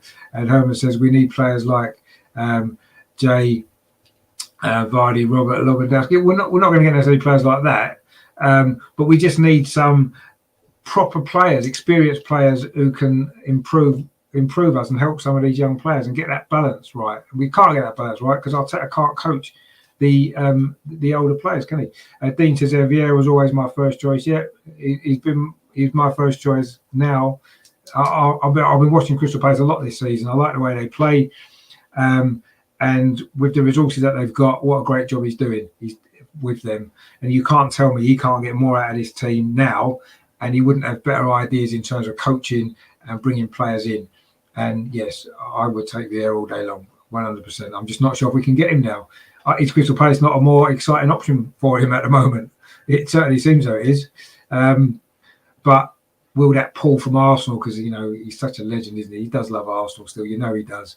When we played him the other week, you could see when he was talking about Arsenal, how much he loves the club. And I'm sure if we offered him the job, he would take it despite how well it's going at Crystal Palace and the project that he's got there, which is a great project for him, I'm sure. And I'm sure he'd like to see that through and take Crystal Palace somewhere to the next level. I don't know, we'll see. Tom says, I wonder if Xhaka is going to do another interview being the model professional he is. I mean, I quite like the interview, to be honest. I thought he was very honest, and that's all you can hope for from players. Whether you agree with a lot of things he said is fine, but I thought he was honest. And I like that. I like the interview, to be fair. Robert says the only heartbreak left now after losing hybrid and top players is we get relegated. Well, we're a long way off that, aren't we? To be honest with you, I mean, for Arsenal, our expectations are different to a lot of other clubs, and being mid-table constantly is like relegation, isn't it? That's what it's like for Arsenal, because we shouldn't be in that position. We should be challenging higher up the league. So just being in mid-table is almost the same as relegation for other clubs, I think. Anyway, Dean says we should be building around the promising young players we have with quality proven players. Exactly, yes, that's exactly the point. We should be. I've been saying this for ages. All these young players are fine if you've got the experienced players around them to help them. When you're losing games, you need the experienced players to be able to guide you through that and turn it round. We don't have that. We've got a young, inexperienced manager. We've got young, inexperienced players, and everyone's surprised that we're suddenly throwing all this away. Well, I'm not surprised at all. Herman says, however, at this point, we have to watch Vieira and what he does. But yeah, we do. We're having to watch him, and it's frustrating sometimes. I'll say I've watched a lot of Palace this season. Terry says 3-2 to Liverpool. It's finished. Liverpool are through. Oh, well, okay. Liverpool in the FA Cup final. Then who are they going to play? We'll see tomorrow, won't we? Chelsea against Crystal Palace. But that's going to be interesting. But of course, we've got a really big game tomorrow, haven't we? Which we'll come on to in a minute. Tom says the problem is we can't sign these experienced players because he can't handle egos or anyone over the age 23. 100%. He can't. He cannot. He just wants all these young players because they'll do what they're told because they don't know any better.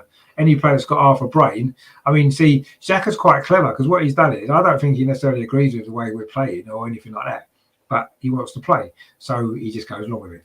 And that's a professional player for you. He just, he's trying to do the best he can with what he's got rather than kicking up a fuss and, not getting picked and stuff like that. It's a fair play to him for that, really. Robert says we're in a sad place where we can only but remember the greats. And now a 20-year blank and nothing but memories. Yeah, I mean, it's a long time since we last won the league, isn't it? It's going to be a long time till we win it again, I would say.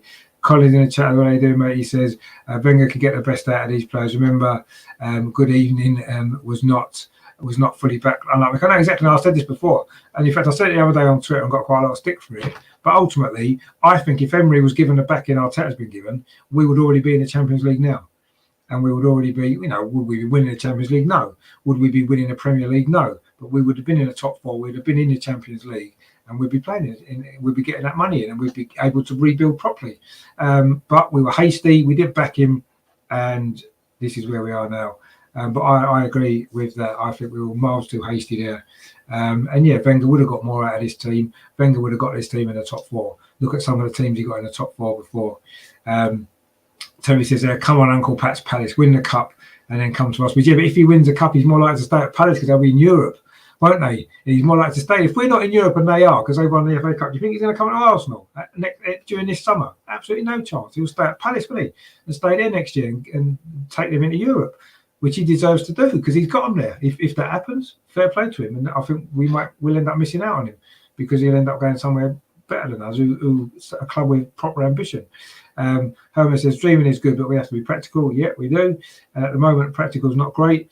Tom says everyone also bangs on about the Watford 30 shots for Emery, but Arteta conceded 30 shots to Leeds last year and 18 to Burnley this year. No, you're right. But people don't want to look at that, do they? They don't want to look at all the negative stats for Arteta.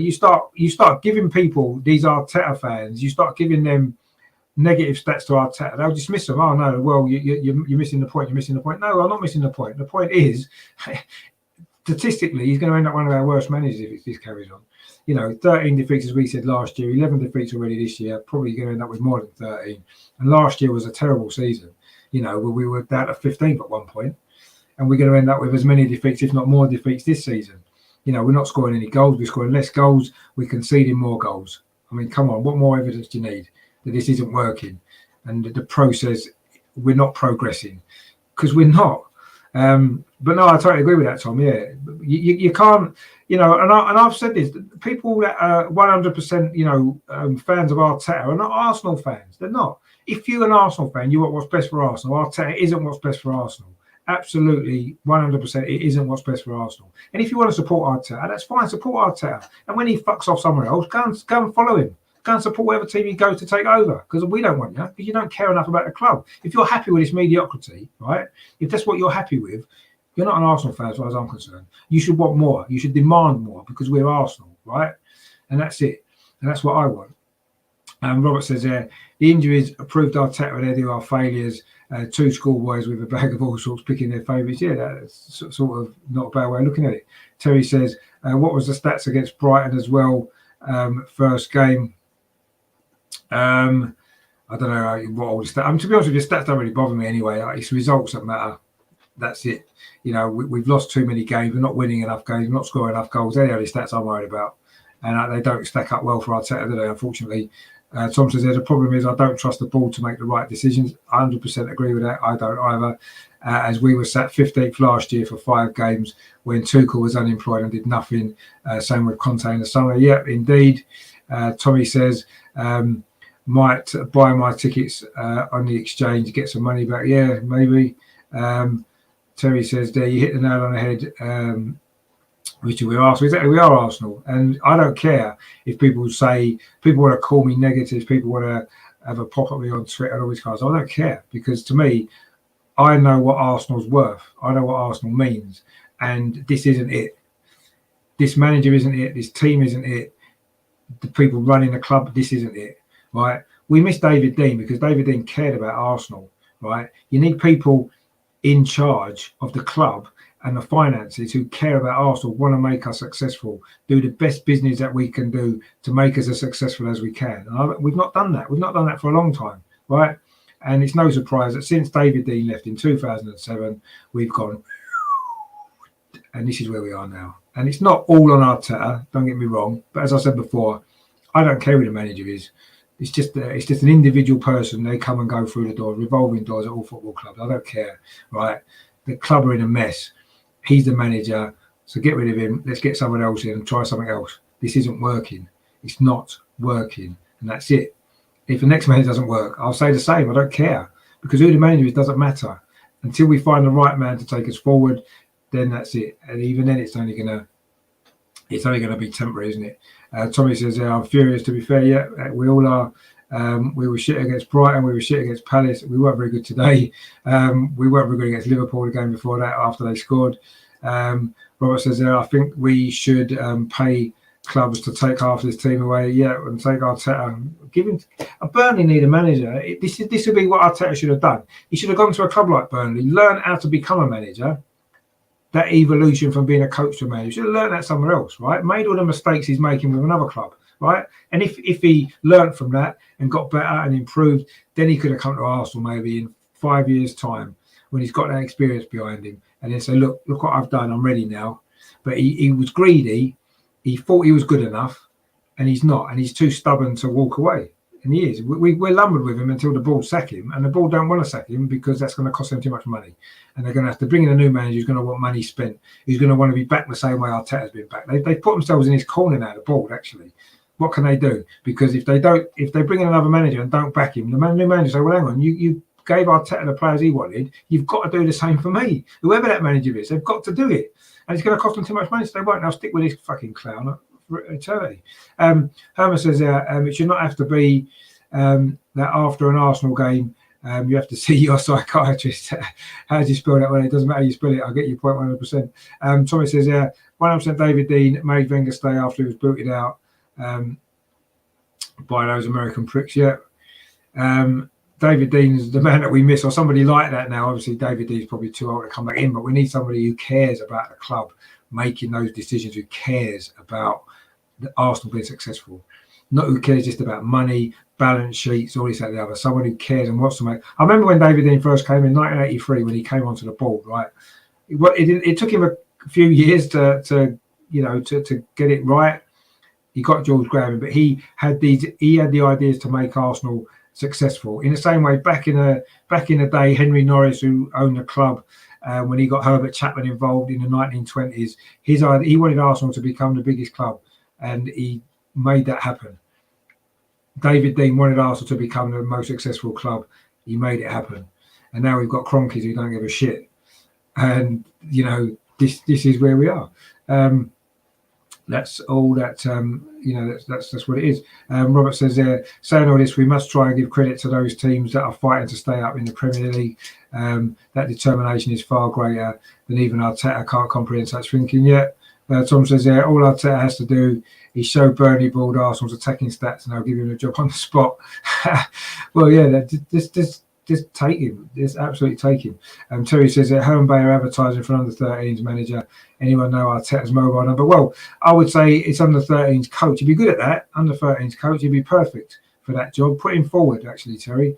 I mean, Home Bay, nice little place, nice part of the world. He'd love it down there. Herman says perhaps Elon Musk, I'm not sure about that. He's just banned me from Twitter, actually, for 24 hours for ridiculous things. I'll tell you what this was, right? You'll laugh at this, right? You'll laugh at what I got banned from Twitter for, right? It isn't for anything that you'd think, oh my God, what's that about? Literally, someone had put a thread on about Emil Smith-Rowe, right, getting a lot of little niggly injuries in his career, which he has done, and they were blaming it on he's growing into his body, if you like, because he's still young and developing and stuff like that, and that's why he's picking up his injuries. And you could say, yeah, okay, fair point. I put a comment on saying, well, look at Bukayo Saka. Look how much his body's grown over the last couple of years. He's got bigger, he's got taller, and he's not suffered all these little niggly injuries. He hasn't suffered any. And I was making that point that, yes, you could blame it, but I actually put that on, and I got a ban off Twitter for that. I still don't know why. I don't know what's wrong with that comment anyway, but there you go. So Elon Musk can fuck off like Zuckerberg. So Tommy says there, should have gone to Spurs, and we had content, but Arteta wouldn't go to Spurs. He should go to Everton. That's where Arteta should go. He should go to Everton, shouldn't he? Because he's much more of a playing legend there. Robert says there, Terry, that is funny, cheered me up. Good, yeah, it did, it was good. Terry says, I'm glad, Robert, after this Arsenal was pushing. Exactly, yeah, we need to have a little bit of fun as well, don't we? Anyway, right, that's that then. I've been rabbiting on for too long, but that's due to your comments as well. So that's your fault as much as anything else. But it's been good fun, actually. Well, it hasn't been good fun. It's been depressing. But it's been good fun chatting to you guys in the chat. So thank you to everybody for joining me this afternoon. The game seems like it finished a long time ago, but actually it did finish 1-0 Southampton, as you can see on the screen. A goal right at the end of the first half from Jan Bednarak, after good work actually from Mohamed El-Anousi, pulled the ball back and Bednarak scored at a near post. We should have been 1-0 up before that, actually. Martinelli had a shot saved by Fraser Forster, and then Bukayo Saka missed a good chance. Again, it was a decent save from Foster, but Saka should have scored. In the second half, we huffed and puffed a lot. We had a lot of the ball in the Southampton half, didn't really create an awful lot of chances. But again, we should have scored some goals. Fraser Forster made a good save from... who was that great save from? He made one from Xhaka, didn't he? Who's the other good save from? Oh, Smith Rowe, wasn't it? The Smith Rowe shot when he palmed it away. So Fraser Foster made some good saves actually, but we didn't do enough. We didn't offer enough in this game, and it's 3 defeats in a row, 4 defeats in the last 5. The top 4 is slipping away, unfortunately. But there you go. Robert says there, I'm so sorry to say this, but the team are not going to get top 6. They can't beat Southampton, who lost their best players. Terry says Saka, ESR, Martinelli had been a godsend for Arteta. Otherwise, we would have been in deep poop. Well, I don't think he still have a job, would he? Let's be honest, it was for those 3. Robert says, see you, Rich, hopefully tomorrow, but child duties make. Well, yeah, hopefully see you tomorrow. So I'll be back tomorrow for that big watch along of the Arsenal women semi-final. Against Chelsea, of course, going live at 12:15 with your team news build-up, of course, the usual match coverage as well, your guys' comments as well. So please join me for that. It's going to be a brilliant game of football. It's going to definitely be a lot better than today's game. So join me for that 12:15. That is going to be good. And then, of course, we'll move into next week. On Tuesday, we'll have the Tuesday clinic, looking back at this disaster, looking ahead to Chelsea and Man United as well. Big show on Tuesday. So please join me for that 8 o'clock. Of course, the watch along on Wednesday, the Chelsea game is going to be good. Friday, we'll be back for the women's show. And then, of course, Saturday lunchtime, the Man United game, of course, the watch along. And on Sunday, of course, the Arsenal women, Sunday evening against Everton in the WSL. So loads and loads and loads coming up. Busy week on the show, on the channel, sorry. So please join me for all of that if you can, or as many of them as you can. Terry says, great show, Richard, and great input from the chat today. See you tomorrow. Yeah, see you tomorrow, mate. Thank you very much for tuning in. It was great. The comments today were brilliant. So thanks to all you guys as well. You make the show what it is as well. So I really do appreciate every single one of you. Please give it a like before you leave. If you are new, you haven't subscribed, please subscribe to the channel. So we've got a lot coming up this week. The Arsenal men and the Arsenal women. Tomorrow, of course, the women's semi-final. That is a big game. So we can put this crap today behind us. You know, another defeat for Arsenal. Not good enough. Not good enough from anybody. I'm not even going to bother doing player ratings, but I'm going to give man of the match to Nuno Tavares because I thought he did all right, seeing as the pressure he was under. So well played, Nuno Tavares today. The rest of them pretty average, let's be honest. So it's all about the women now. Tomorrow, 12:15, we'll be back for that game. So I say, please join me for that, for the watch along of that game. And I say some great shows coming up next week as well. Some big watch alongs as well. So please join me for all of that if you very much can. Herman says, yeah, thumbs up. And Tommy says, we roll on to Bromwich tomorrow. You enjoy that tomorrow, mate. Have a great day. It's going to be a massive game, isn't it? What an atmosphere it's going to be. A sellout crowd at Bournemouth. Wow. Can't wait to watch that tomorrow. So if you're around, please join me for the watch along. Otherwise, enjoy the game if you're going, or wherever you're watching it. It's going to be good. We can put this one behind us and, you know, almost write this season off. It's been depressing, isn't it? I'm going to go and get myself something to eat. It's steak night for me, so that'll be good. And we should have, but we weren't there. We weren't, says Tommy. We should have, but we weren't. Okay. Oh, right, yeah, that's what you mean. So join me tomorrow for the coverage of the women. That is going to be a really good game. That there was a lot of views last time on the channel when we played Chelsea, so hopefully might get a few again for that one tomorrow. So I'll say if you're free, please join me for that. Hopefully my ban on Twitter will be over, so I can at least advertise it a little bit better. But anyway, we shall see. So please join me for that for tomorrow. That's going to be good. Dean says, yeah, great show. Thanks, mate. Thanks for your comments as well. Hopefully see you tomorrow. If you enjoy the women's game, join me for that. If not, join me Tuesday for the Tuesday clinic. We'll be looking back on all of this stuff, looking ahead to the 2 big games as well. Don't forget to subscribe as well if you are new to the channel. Give it a like as well. I will see you guys tomorrow at 12:15. We'll go live for all of that great stuff down from Bournemouth. Brilliant game that is going to be. So please join me for that. And in the meantime, of course, as always, we finish the same way, even though it's hard sometimes. Come on, you Gunners. Let's just be better. Let's just get better. Put this behind us. Let's move forward. Forget top 4. Forget anything else. Let's just play better. We can enjoy the game. That's all we want to see. But tomorrow's going to be good because it's the women and they play great football. And they tend to win a lot of games. So let's hope tomorrow they can win another one, get to a cup final. That will be great. Anyway, I will speak to you all tomorrow. Take it easy, guys. Thanks for watching. Enjoy the rest of your evening. I'll see you tomorrow lunchtime. Thanks for all your comments today. It's been brilliant. I really enjoyed it. Speak to you soon, guys. Take it easy. See you later.